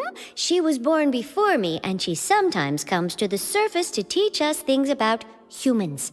She said that humans are creatures that are saddened easily, yes, and you can only lift their spirits by feeding them delicious food. So please try the cakes here. I've got something else to do, so I'll be going now. You two try to stay in a good mood after eating, all right? Bye.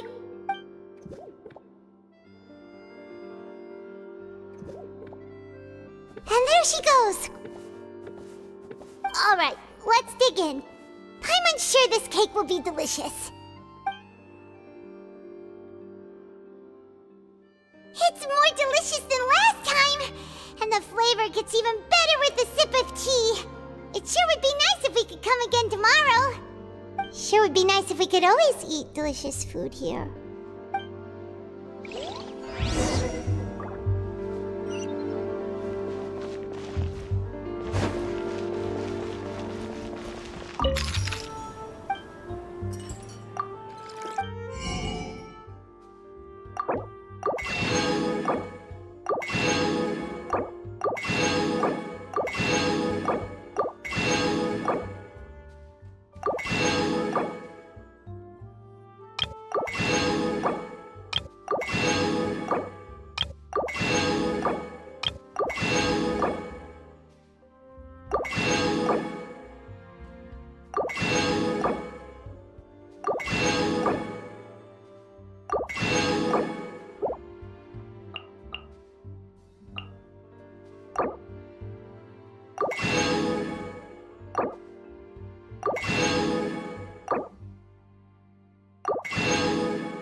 office.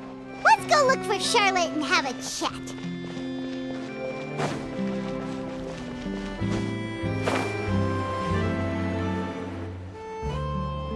Wow! If it isn't the Traveler and Paimon!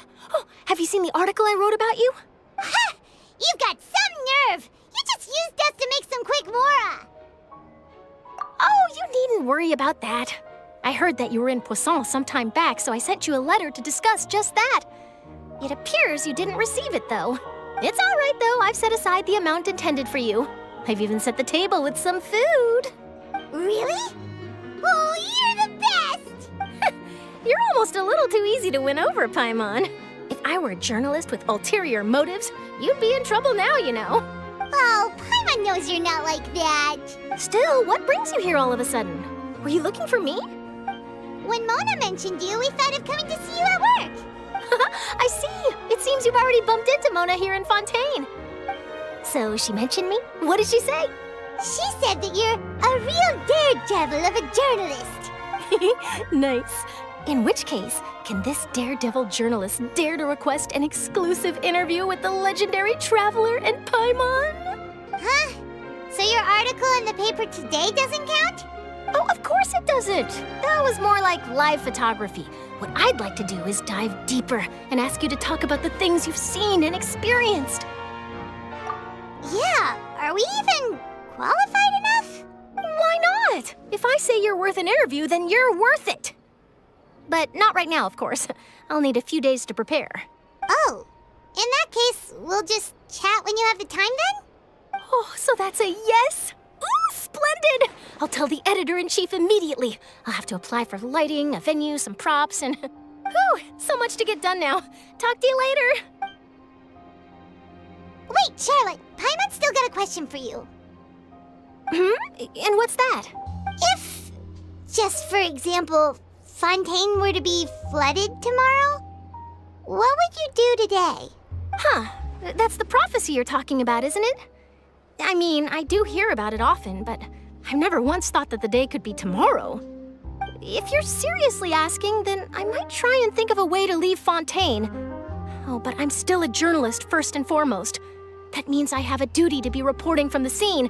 And secondly, I wouldn't forsake my homeland that easily. From what I've seen, most people don't know what they'd do should the worst come to pass. In truth, it might be better just to behave like normal rather than worry over such an end. So in all likelihood, I'd probably still be prepping at the office for that interview of ours. I know what you're thinking.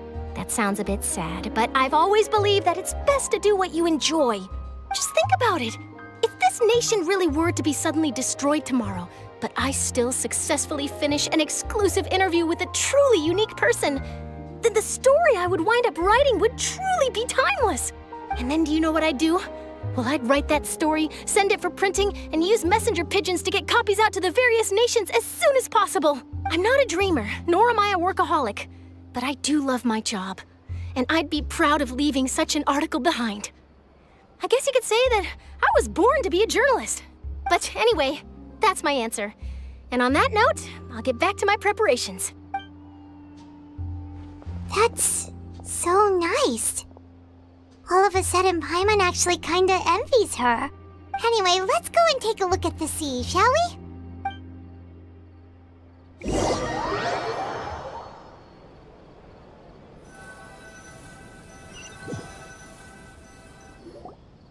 The sea breeze and scenery can be a pretty soothing combo, huh? Paimon's been thinking. If it wasn't Fontaine, but all of Tevat that would be destroyed tomorrow, where would we go and what would we do? No, Paimon should ask, if you could choose, what would you like to do?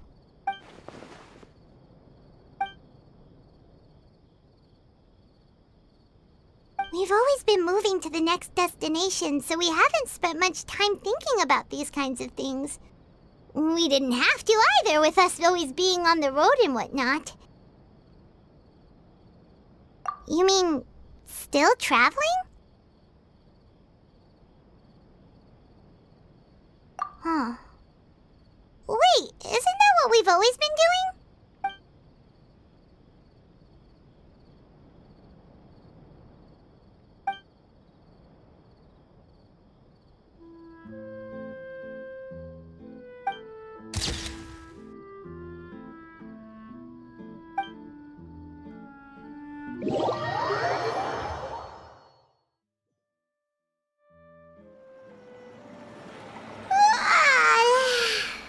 Looks like you'll grow mold if you stay here long enough. But it's still better than the Fortress of Mirapede, that's for sure. It's not only damp there, but salty too. Ah, so the two of you are still here. Wonderful. Oh, you're from the Palais Mermonia, aren't you? Yes, I'm Isadora. Monsieur Nervillet sent me to look for you two before. I heard that afterward you went to the Fortress of Mirapede. Not at all. I'm well aware that you're friends of his. Actually, I'm here to pass along a message from him. Yes, inside the Opera House. The Maréchaussée Phantom has declared the incident a small-scale riot. A riot? Well, that said, I don't personally think it was that serious. Lady Farina was watching a performance at the Opera House, and while she was resting during an intermission, some other audience members suddenly started harassing her, loudly accusing her of doing nothing about the prophecy crisis. And before she could respond, others started to join in.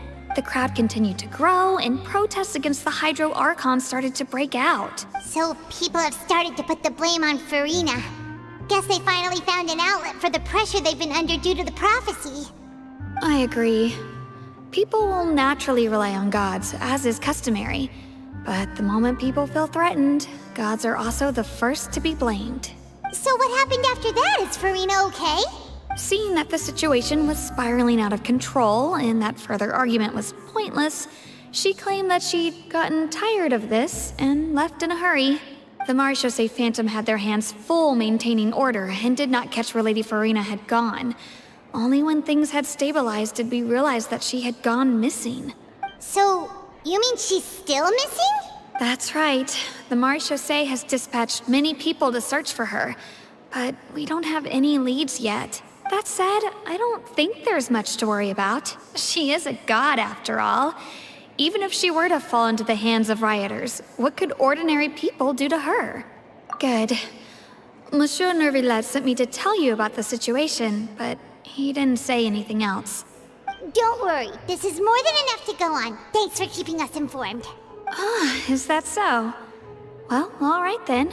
In that case, you two take care. I'll be heading back to the Palais now. Well, sounds like we should hurry over to Poisson then. If we know Farina, she won't try to fix things in this situation. Instead, she'll look for a place to wait out the heat. And, as we also know, she may be loud and dramatic, but she doesn't have a heart of stone. When Nervillet was talking to her in the Palais Mermonia, and she heard about Poisson, she couldn't hide her sadness and remorse. It would be hard for her to ignore being accused by the public today. Paimon thinks Farina's probably taken the opportunity to slip away to Poisson and try to relieve the sense of guilt that she's feeling. Huh. Well, what do you think? Paimon knows the answer, of course, but Paimon can do the analysis to back it up too. Cool, huh? In that case, there's not a moment to lose. Poisson, here we come!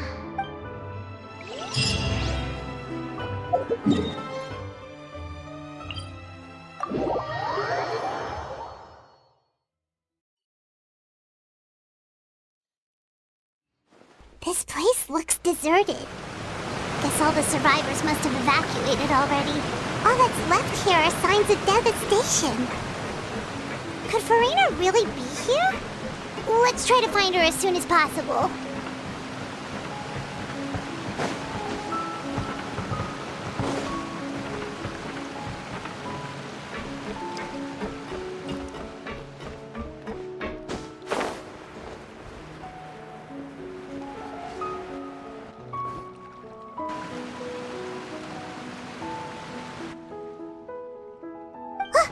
That's Farina, right over there! She really is here all on her own. Should I just give up? This is all meaningless. What was meant to happen did happen after all. Everyone's dead. I'm sorry.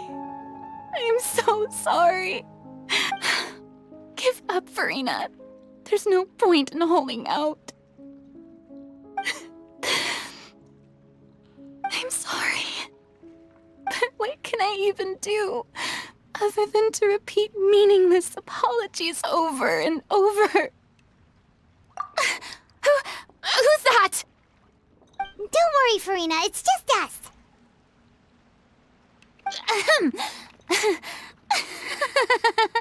So it is you, blonde traveler from another land. Why, I almost thought you were someone from that mob of my ignorant subjects, come to kneel and beg for my forgiveness. Farina, you were crying just now, weren't you? The tear stains on your face are obvious. What do you mean, tear stains? Oh, I remember. The show at the Opera House earlier this morning was so moving. I'm still trying to process it.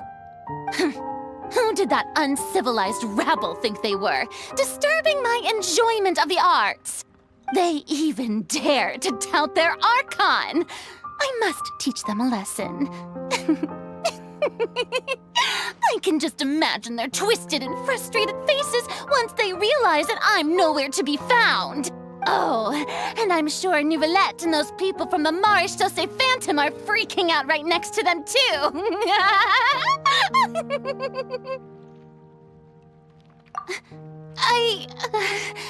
Of course not.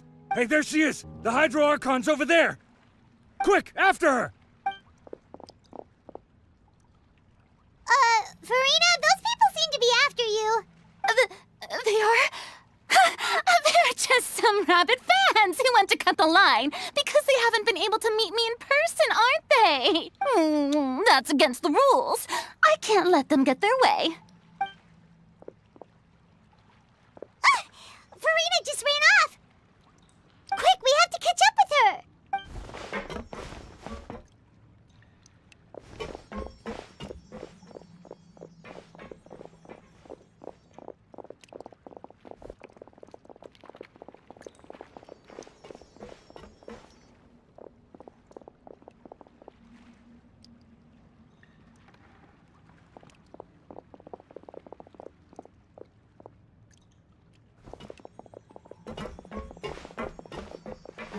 This should be the place, right?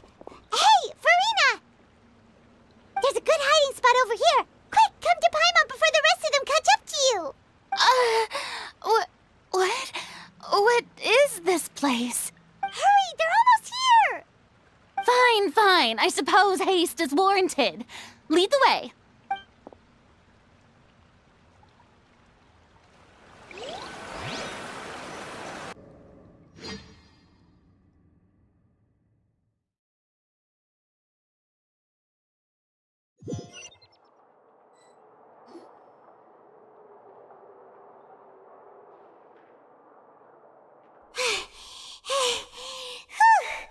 Paimon's exhausted.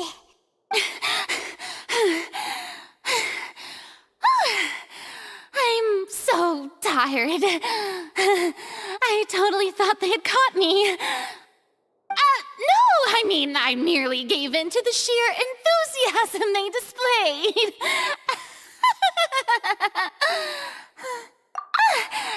You're right. Yep, that's a good girl.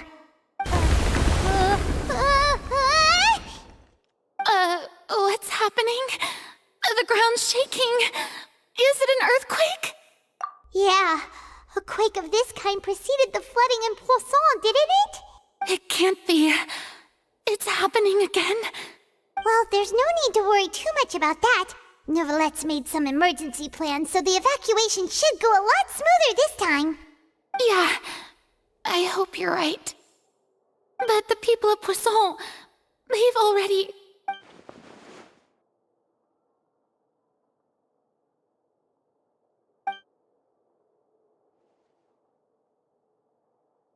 It's true.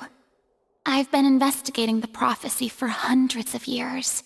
I once had informants all over Tevat, searching for clues and feeding information back to me. I've tried all kinds of ways, too, to hold back the sea. Anything to keep the coastline from advancing. But all my efforts proved to be futile in the end. Really, the truth has been clear to me for a very long time. We cannot make an enemy of the divine. No matter what we do, the will of the heavenly principles will have its way, and the prophecy shall be fulfilled. Give up. I do love the sound of that phrase. It would mean finally coming to terms with fate, but also for me to finally be free. Indeed, I've thought about giving up so many times, especially after we almost lost Poisson. Fate is really unreasonable, isn't it? It has no heart and obeys no rules. The prophecy has only just started to come true, and so many people have already lost their lives. But just now, it all became clear to me. I still don't have the right to come to terms with fate on behalf of everyone else. As long as the final moment hasn't come, it's still not too late. Don't worry. I will keep hope alive for everyone until the very end. Well, that's enough for now. I got the impulse to play the stricken maiden, but honestly, considering my rank and station, that wasn't a good fit at all. Don't take any of what I just said seriously. How could I possibly let Fontaine fall to the whims of trivial prophecy? Come on! Paimon could have sworn you were actually being honest just now.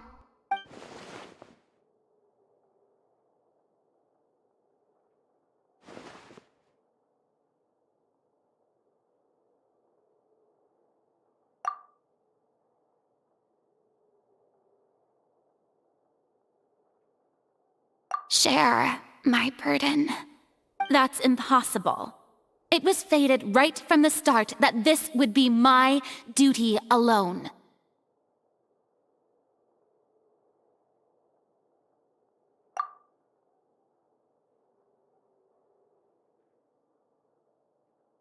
A witness. Yes, I've heard that you came to Tevat from beyond the stars, yes. In other words, you never belonged here. And if Tevat is, in its entirety, a show on a stage, then you're just a spectator, aren't you? If that's the case...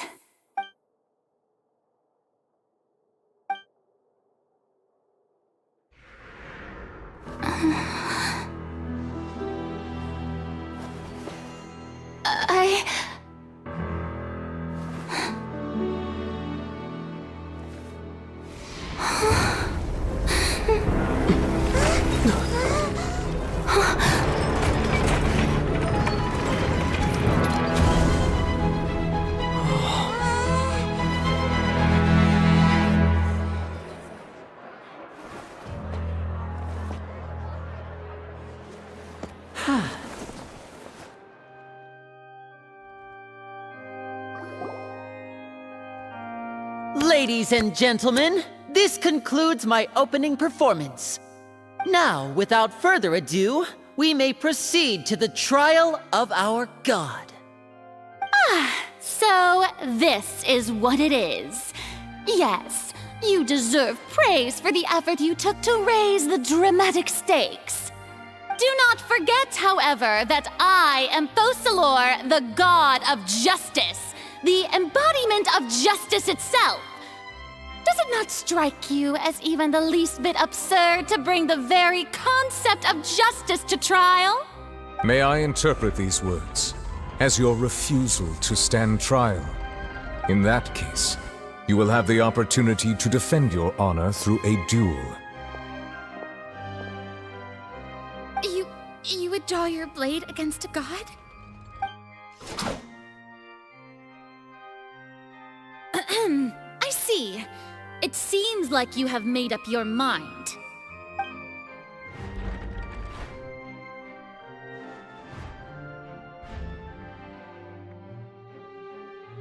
Paimon can't believe it. She just surrendered. What the heck is going on?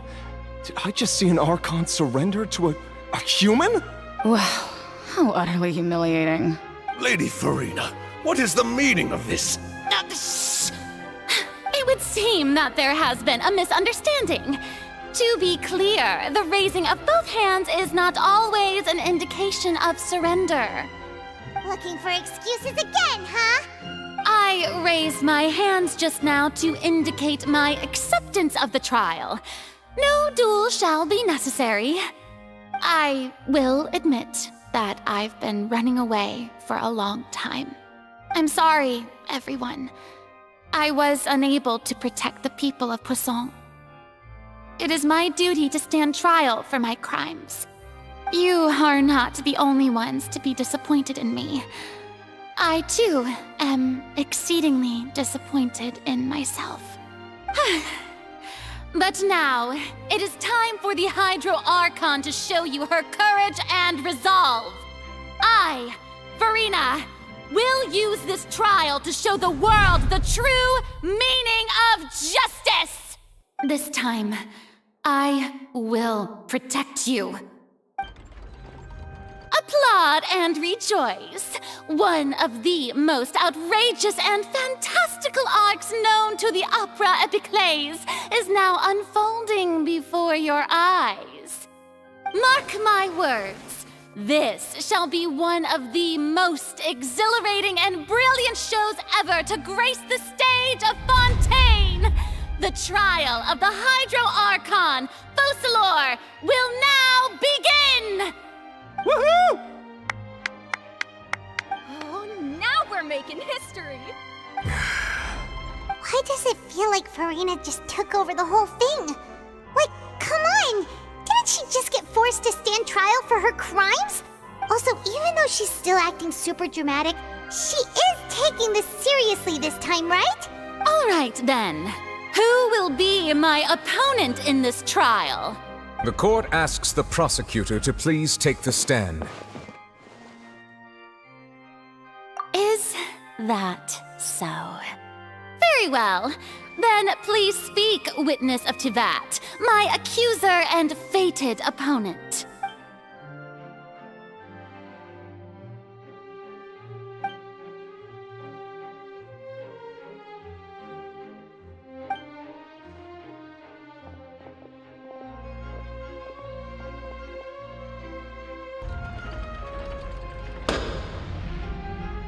Also, please allow me to ask, as a final question before the trial begins, just how much work did you do to force me onto this stage? Well, we did do a lot of prep after the meeting that day. I can go over the tasks assigned to the Spina di Rosula, since they were rather straightforward and easy. Navia, the president of the Spina di Rosula. Most of the people who participated in the disturbance this morning were my subordinates. They changed into plain clothes and came to the Opera House as regular audience members, waiting for the perfect opportunity to incite insurrection against you. The people's resentment against their Archon has been building as more and more of the prophecy is fulfilled. A spark was all we needed to turn smoldering anger into a flame. Moreover, according to our understanding and analysis of you, when something like that occurred, you would likely flee the scene and head to Poisson by yourself. So, we arranged for a second group to lie in wait there. So, you mean, the ones who scoured the settlement for me were also from the Spina? And their goal was to force you to step into the giant magic box so you may personally participate in the greatest magic performance in all of Fontainian history. That's right. That house was a magic box, rather than someone's residence. As the super ultimate version of the setup that I used when I first performed at the Opera Epiclese, the volume of the box was increased by a whole order of magnitude, and the distance it traversed was the entire gap between Poisson and Aranias. Its cargo, of course, was an Archon instead of a human. My thanks, Farina. Without your help, we could never have pulled off such an extraordinary performance. You're welcome? Of course, this performance was only made possible with Father's support. The House of the Hearth spent a massive amount of labor in Mora to pull this off. We had to select a location, construct a giant magic box, dig a tunnel, and open up a path through the water. It was a lot of work for all of us. So, in other words, the earthquake that we felt within the giant magic box was just a normal tremor from the transportation of the whole house? That's right. It wasn't a sign of another disaster to come. Then, I can guess Nervilette and Cloran's parts. You gathered a crowd, prepared a stage, and made sure that the champion duelist would be immediately ready for a fight. Also that as soon as I appeared on the stage, the trial may commence without a hitch. Am I right? Yes, that is correct. Well, Clorand, I must commend you for your courage. Only the most outstanding champion duelist in all of Fontaine would accept a duel with an Archon without flinching. Thank you. As for you, Traveler, I suppose your role was to keep me distracted with conversation once you found me in Poisson. You'd make sure that I didn't notice anything amiss before revealing yourself as my prosecutor once we'd arrived onto the stage. Oh?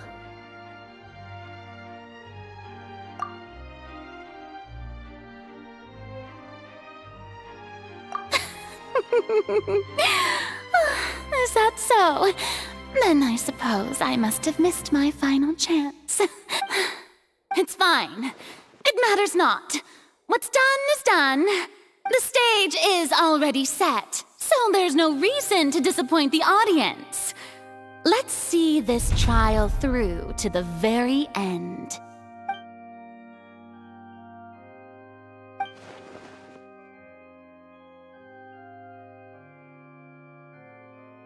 Sir Prosecutor, please allow me to pass this along. This is a document that Miss Charlotte applied for and received permission to share with you during the trial. According to her, it should speed up the proceedings. Huh? Charlotte wanted to give us something? Oh, so she's here too! Hey, Charlotte! Oh, let Paimon see. Isn't this the exclusive interview that she did with us before? So she's already finished it, huh? Wait. Then that means this document is a perfect timeline of everything that's happened ever since we stepped foot in Fontaine! So in other words, we can refer to this anthology of evidence every time we want to use something from our journey as evidence for an argument! Let's quickly confirm the information in it. Just think of it as a refresher, alright? You defeated the Hydro Archon in the very first duel you took part in at the Opera House. That's one for the history books, all right. I didn't think that you'd wind up getting to the bottom of the case I'd been following all this time. I guess you could also see this as a happy coincidence. This is the first time Monsieur Nervilette had a difference of opinion with the Oratrice. Even the Hydro Archon can't figure it out. A Fatui Harbinger. She's an extraordinary person. Her instinct must mean something. The fortress of Meripede was almost destroyed in a single day. That I didn't witness that scene personally will always be a source of professional regret, I think. According to Monsieur Nervilette, both Child and that whale should have been in the primordial sea at that time. I nearly lost my awesome friend Navia. To be honest, that still gives me shivers. The words of someone as extraordinary as a witch can probably only be truly understood when something surreal happens to you.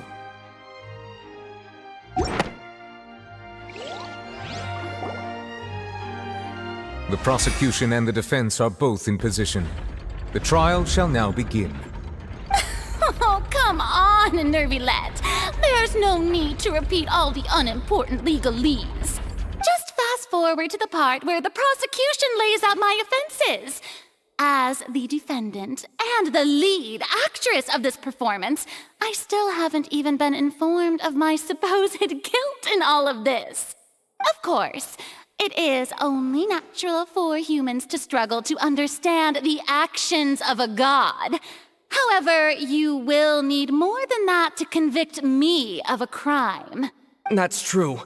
But my charge here is unrelated to your conduct as an Archon. Instead, I would like to charge you as a fraud who's never been the Archon in the first place. Wait, what was that? Lady Farina's a fraud? Hey, I came here thinking that we were going to try the Hydro Archon for forsaking her duty, but did I hear that right? She's not our Archon at all? Charge accepted. Lady Farina, do you plead guilty to the charge? Lady Farina. I plead not guilty. How can I be guilty? There is no way that I, Focalor, otherwise known as Farina de Fontaine, a member of the Seven and the Regina of all waters, kindreds, peoples, and laws of Fontaine, could be anything other than your true Archon. Yeah, even though Lady Farina can be rather eccentric, isn't it going too far to doubt her very identity? Yeah, I've never questioned her identity either.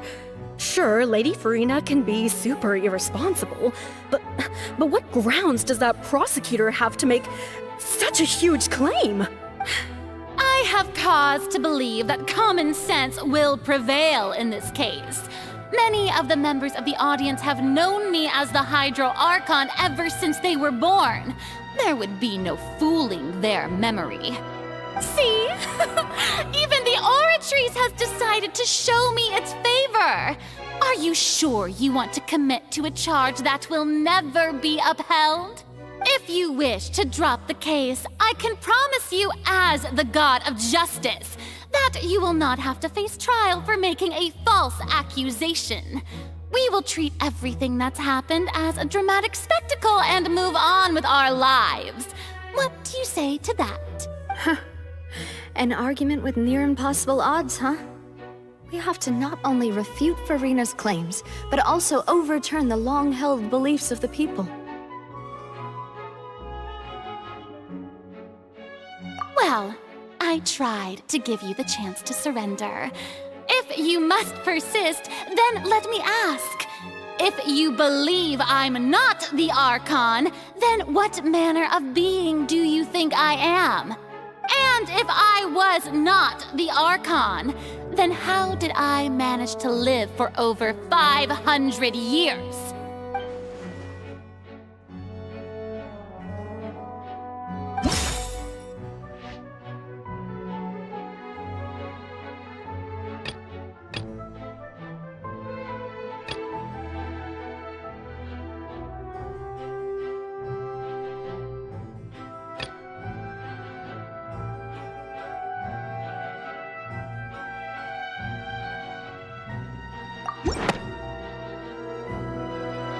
First of all, you may be a member of another long-lived race, which would allow you to naturally possess an extended lifespan.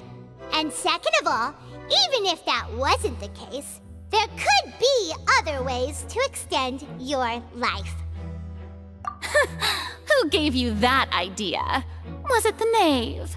You'd sink so low as to use a harbinger's words against me. A curse? I once thought it possible that the aura of an Archon might naturally resemble a type of curse. But in light of this claim, perhaps what I sensed was not your divinity, but a curse after all. You sensed it too, huh, Neverlet? Lady Farina is actually a human? Well, it is true that it's extremely difficult to tell humans and gods apart just by looking at them. It's not impossible.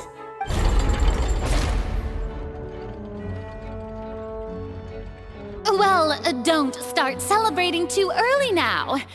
Even if I have been carrying a curse like you said, how does that prove that I am merely a human being? Besides, everyone knows that the main difference between a human and a god is the possession of authority. Gods can do what humans cannot. That's why they're worshipped as gods. For centuries, manifestations of my authority have served the nation of Fontaine. One need only to turn their eyes towards the Oratrice Mécanique d'Analyse Cardinal in this very opera house, or consider the endemnitium that is used in every aspect of life.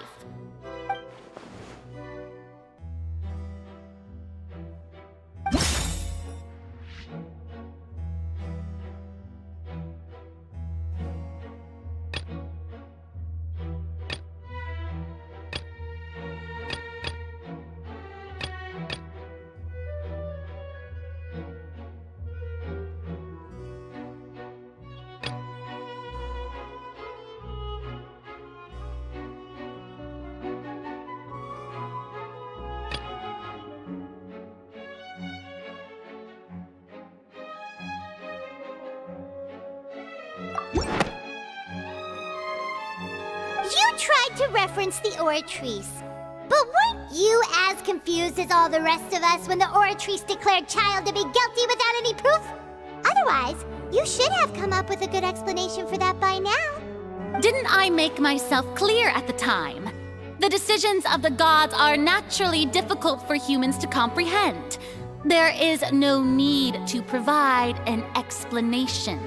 Lady Farina, I believe a reminder of your current circumstances is in order. While the court is in session, the principles of justice and the law must come before all else.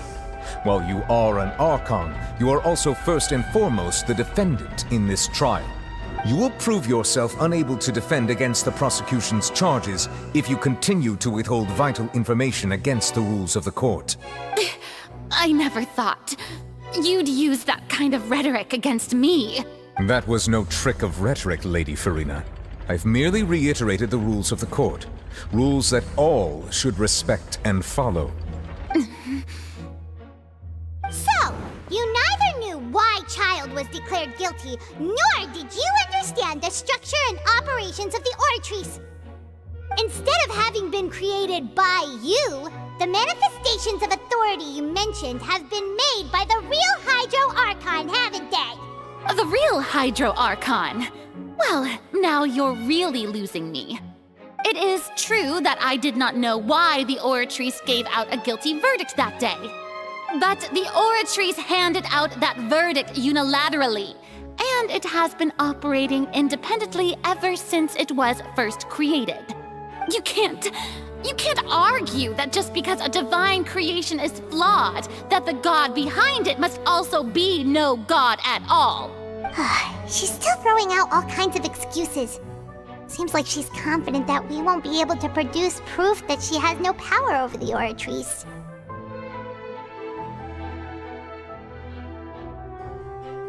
My power as an Archon. There are many ordinary citizens in the audience. How can I just carelessly demonstrate the formidable power of an Archon? If that poses a concern, I'm prepared to extend my protection to the audience. You don't need to go that far.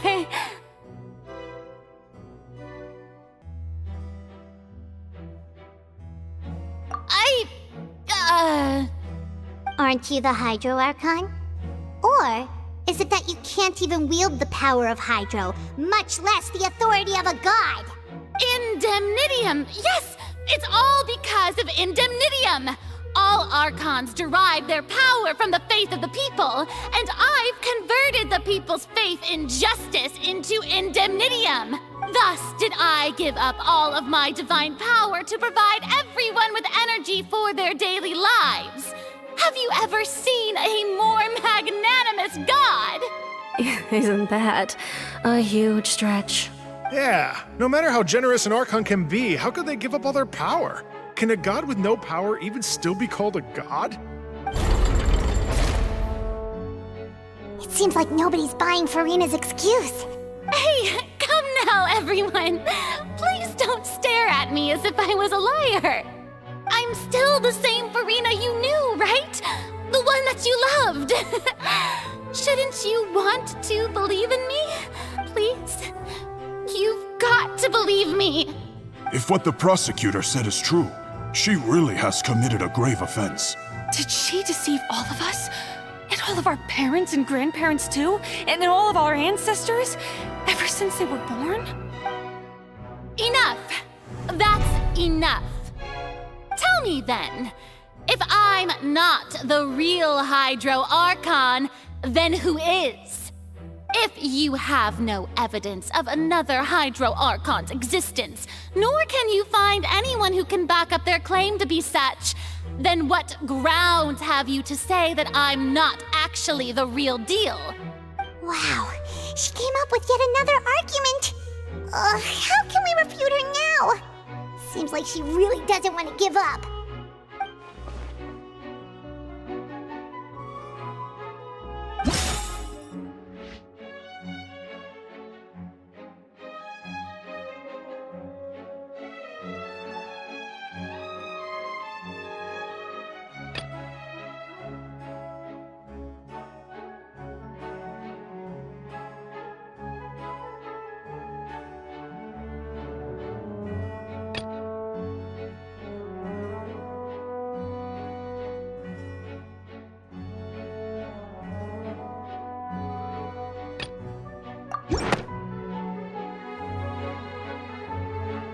has been established that all Fontanians can dissolve in water from the primordial sea.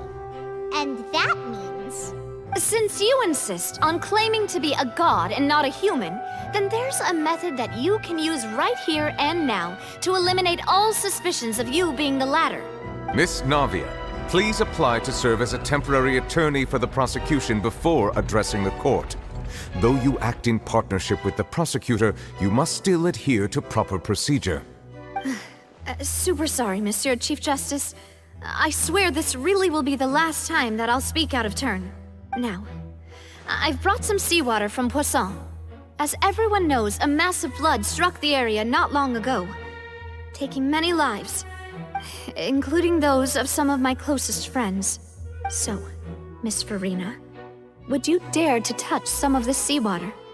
If we are to believe that you are indeed the real Hydro Archon, touching this seawater would have no effect on you. All it should do is strengthen your case. But if you don't dare to touch it, then we would have basically proved the reverse. Oh, and I must remind you that after the disaster at Poisson, nobody wants to see any more people dissolve. I do hope you'll act prudently and choose the simpler path of admitting guilt. Navia from the Spina di Rasula. The Spina has governed Poisson for many years. I guess her suggestion is valid. If Lady Farina is indeed just a human, she's probably Fontanian like all the rest of us. Would she really dare to try?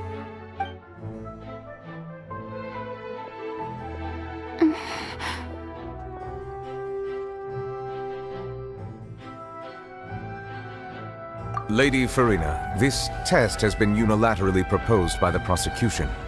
As it falls outside the realm of standard court proceedings, you possess the right to decline participation.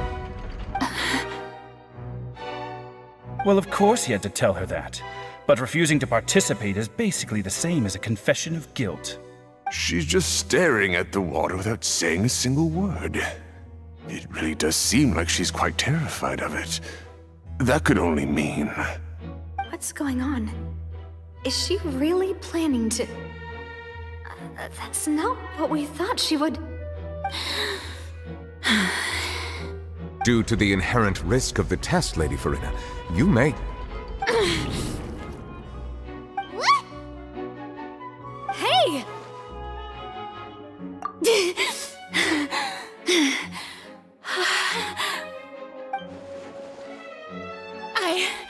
I'm fine!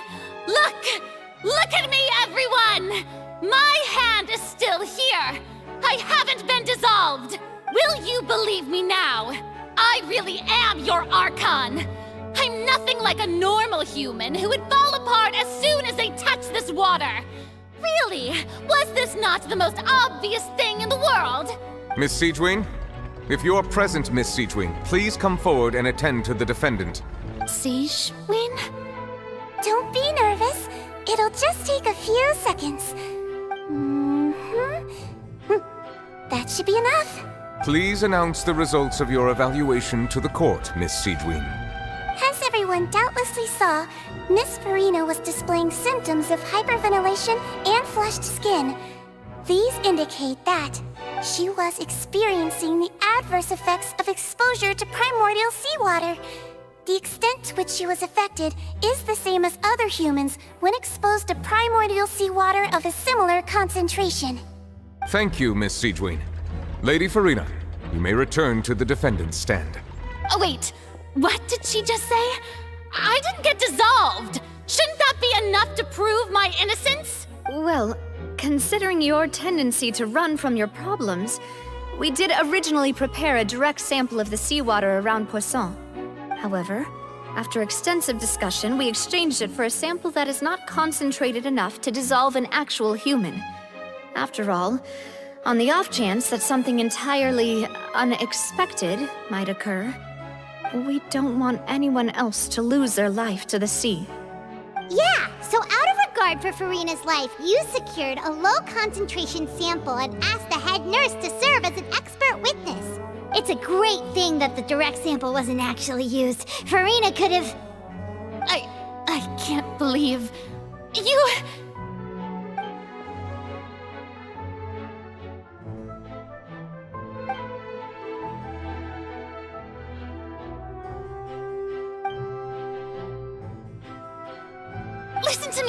Listen to me, everyone. Please don't give me such cold and disdainful looks. What happened just now didn't prove a single thing. Think about it. How can you conclusively prove that an Archon can't also be affected by the primordial seawater? Also, if I was really just a human, why would I dare to just put my hand in that kind of water?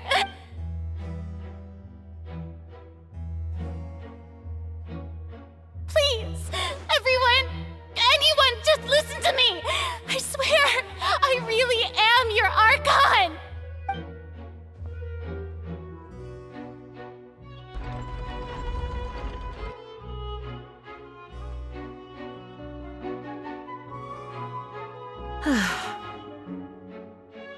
I don't think anything she says at this point will sway anyone. The odds are just too stacked against her now. With all the things that have been said, Paimon doesn't think there's any way left for Furina to win. I believe the time for arguments and presentation of evidence has come to an end. If there are no objections, we will move on to the final judgment.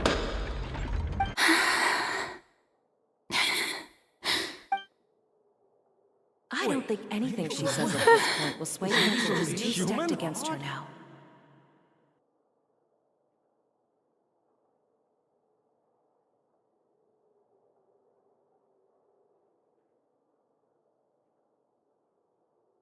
In my capacity as Chief Justice, I shall now render judgment on Furina's misrepresentation of herself as the Archon of Fontaine. As a human who knowingly deceived her fellow citizens, Furina is guilty.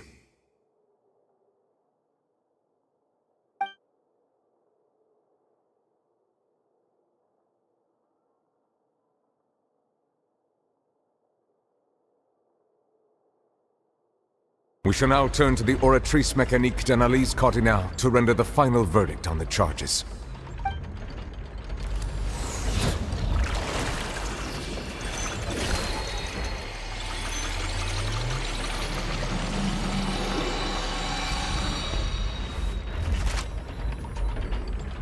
According to the judgment of the Oratrice Mécanique d'Analyse Cardinale, Furina is... Well, what's wrong? What's the Oratrice's verdict? No, the Oratrice also displays a guilty verdict. Isn't that correct then? However, the exact wording of the verdict is thus: the Hydro Archon, guilty, to be punished via the death sentence. The death sentence? That's actually one of the available sentences? I've always thought that it was just a myth. The one and only time the death sentence has been handed out at the court, and it's been given to the very person we've worshipped as the god of justice? What an unexpected twist. Furina's been sentenced to death by the Oratrice? We just wanted to use the trial to show her the seriousness of things so she'd tell us the truth. How did things escalate this quickly? This outcome is indeed quite strange. According to Fontaine's current definitions of justice, as well as its recommendations for criminal sentences, is this sentence really appropriate for the crimes that have been committed? Yeah! Even Vacher wasn't sentenced to death by the Oratrice. You know, the real evil mastermind behind the serial disappearances case. Indeed. Not only is Furina's sentence overly excessive, the very point of our trial today was also to prove that Furina has never been the Hydro Archon in the first place. But now, the Oratrice seems to have deliberately invoked the title of the Hydro Archon. What does this mean?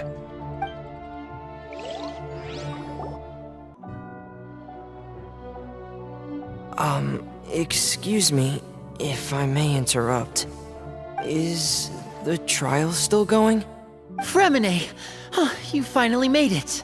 I assume this means you've completed your mission? Mm-hmm. Any mission Father assigns to me will always be top priority. Is that the first prophecy slate? Huh. So the knave privately arranged for Fremine to try and find the missing I looked everywhere and finally found it at the bottom of the sea. It took me a long time to get around some dangerous stretches of water. But has the trial already concluded? Then doesn't that mean I've come too late? Oh no. Father will be disappointed in me. Thank you for your hard work, Mr. Fremine. Please allow me to review the record left on the slate. Traveler, I believe that you have already seen the other existing slates, and would like you to come here and confirm their contents. Huh? So what do you see? What is it?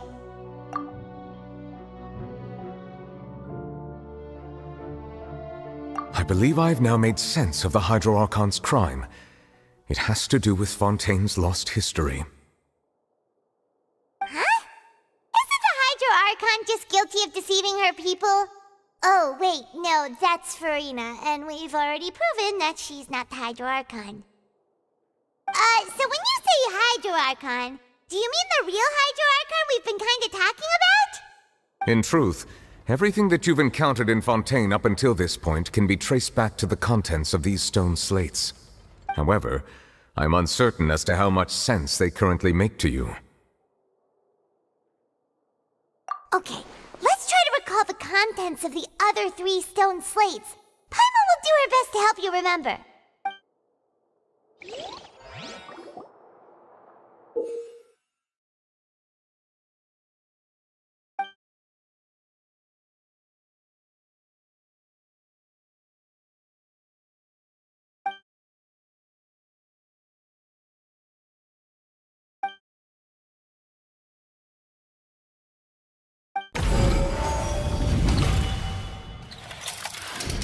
The first stone slate describes what you just said. It seems to show the previous Hydro Archon using her divine power, and then the Oceanids turn into humans. Does that mean that Fontainians are transformed Oceanids? Oh, Paimon wasn't expecting that. But if Oceanids can turn into humans, then perhaps this process can be reversed as well.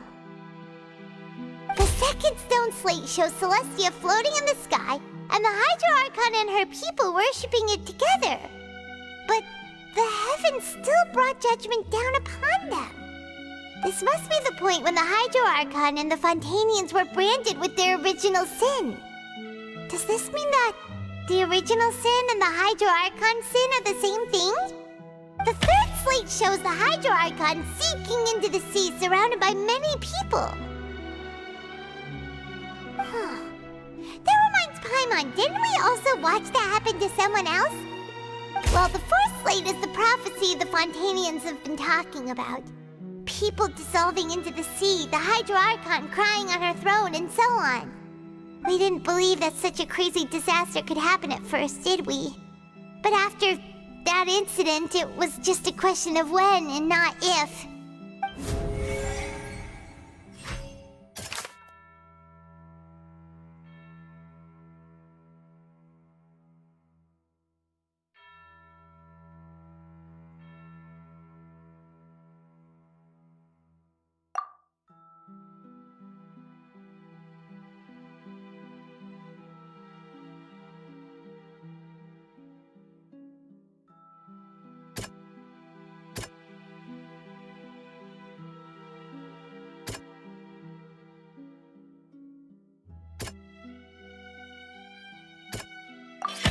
We know from the case of the serial disappearances of young women that Fontainians can be dissolved in primordial seawater, and the first stone slate tells us that long ago, the Hydro Archon used her power to turn Oceanids into humans. This might be the reason that Fontainians can dissolve.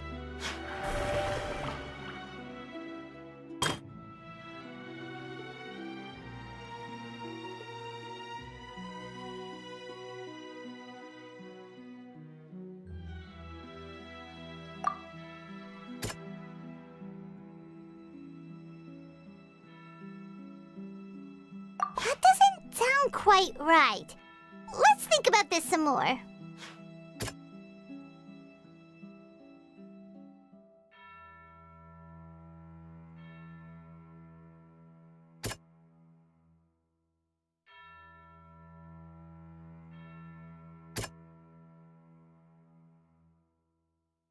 That doesn't sound...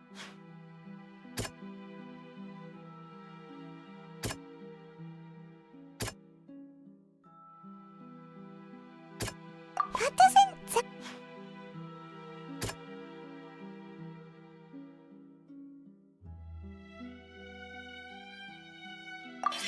Perhaps what is about to take place has all happened before. And the original sin cast down on the people of Fontaine by Celestia, as recorded on the stone slates.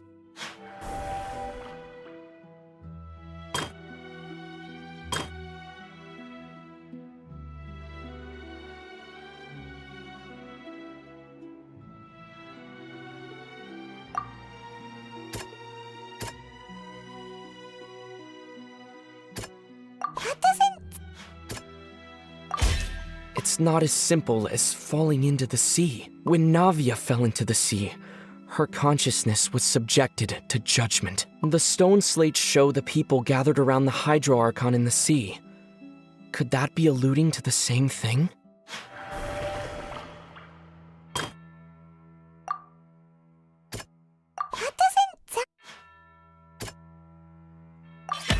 The prophecy from the stone slates found its way into society.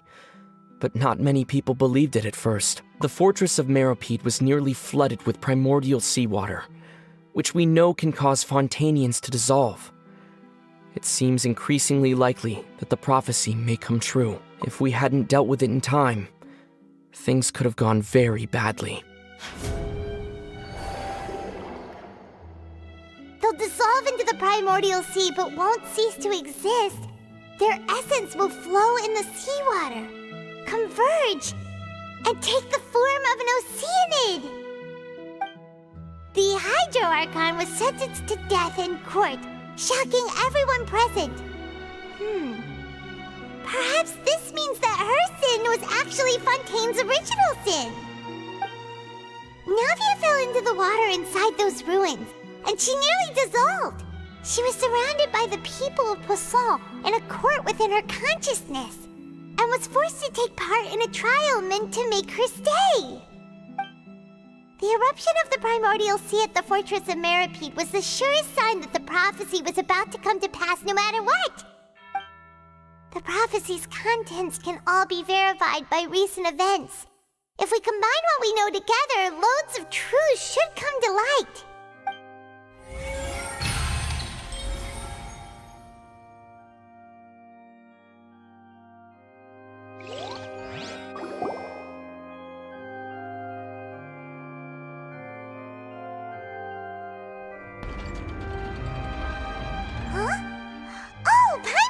Now, so that's how you can make sense of it. But then it feels like we're going to have to share some truly shocking revelations. Let's hear them. Incredible. Linny, did you hear that? We're not real humans. All Fontainians were originally created by the late previous Hydro Archon, with Oceanids as their basis. The evidence for that can be found in how only Fontainians could dissolve in primordial seawater, and how all the girls Vacher dissolved were also turned into Oceanids. Oh, and according to Navia, when she was about to get dissolved, she also saw everyone gathered around for a trial, all of them in the shape of Oceanids. Indeed.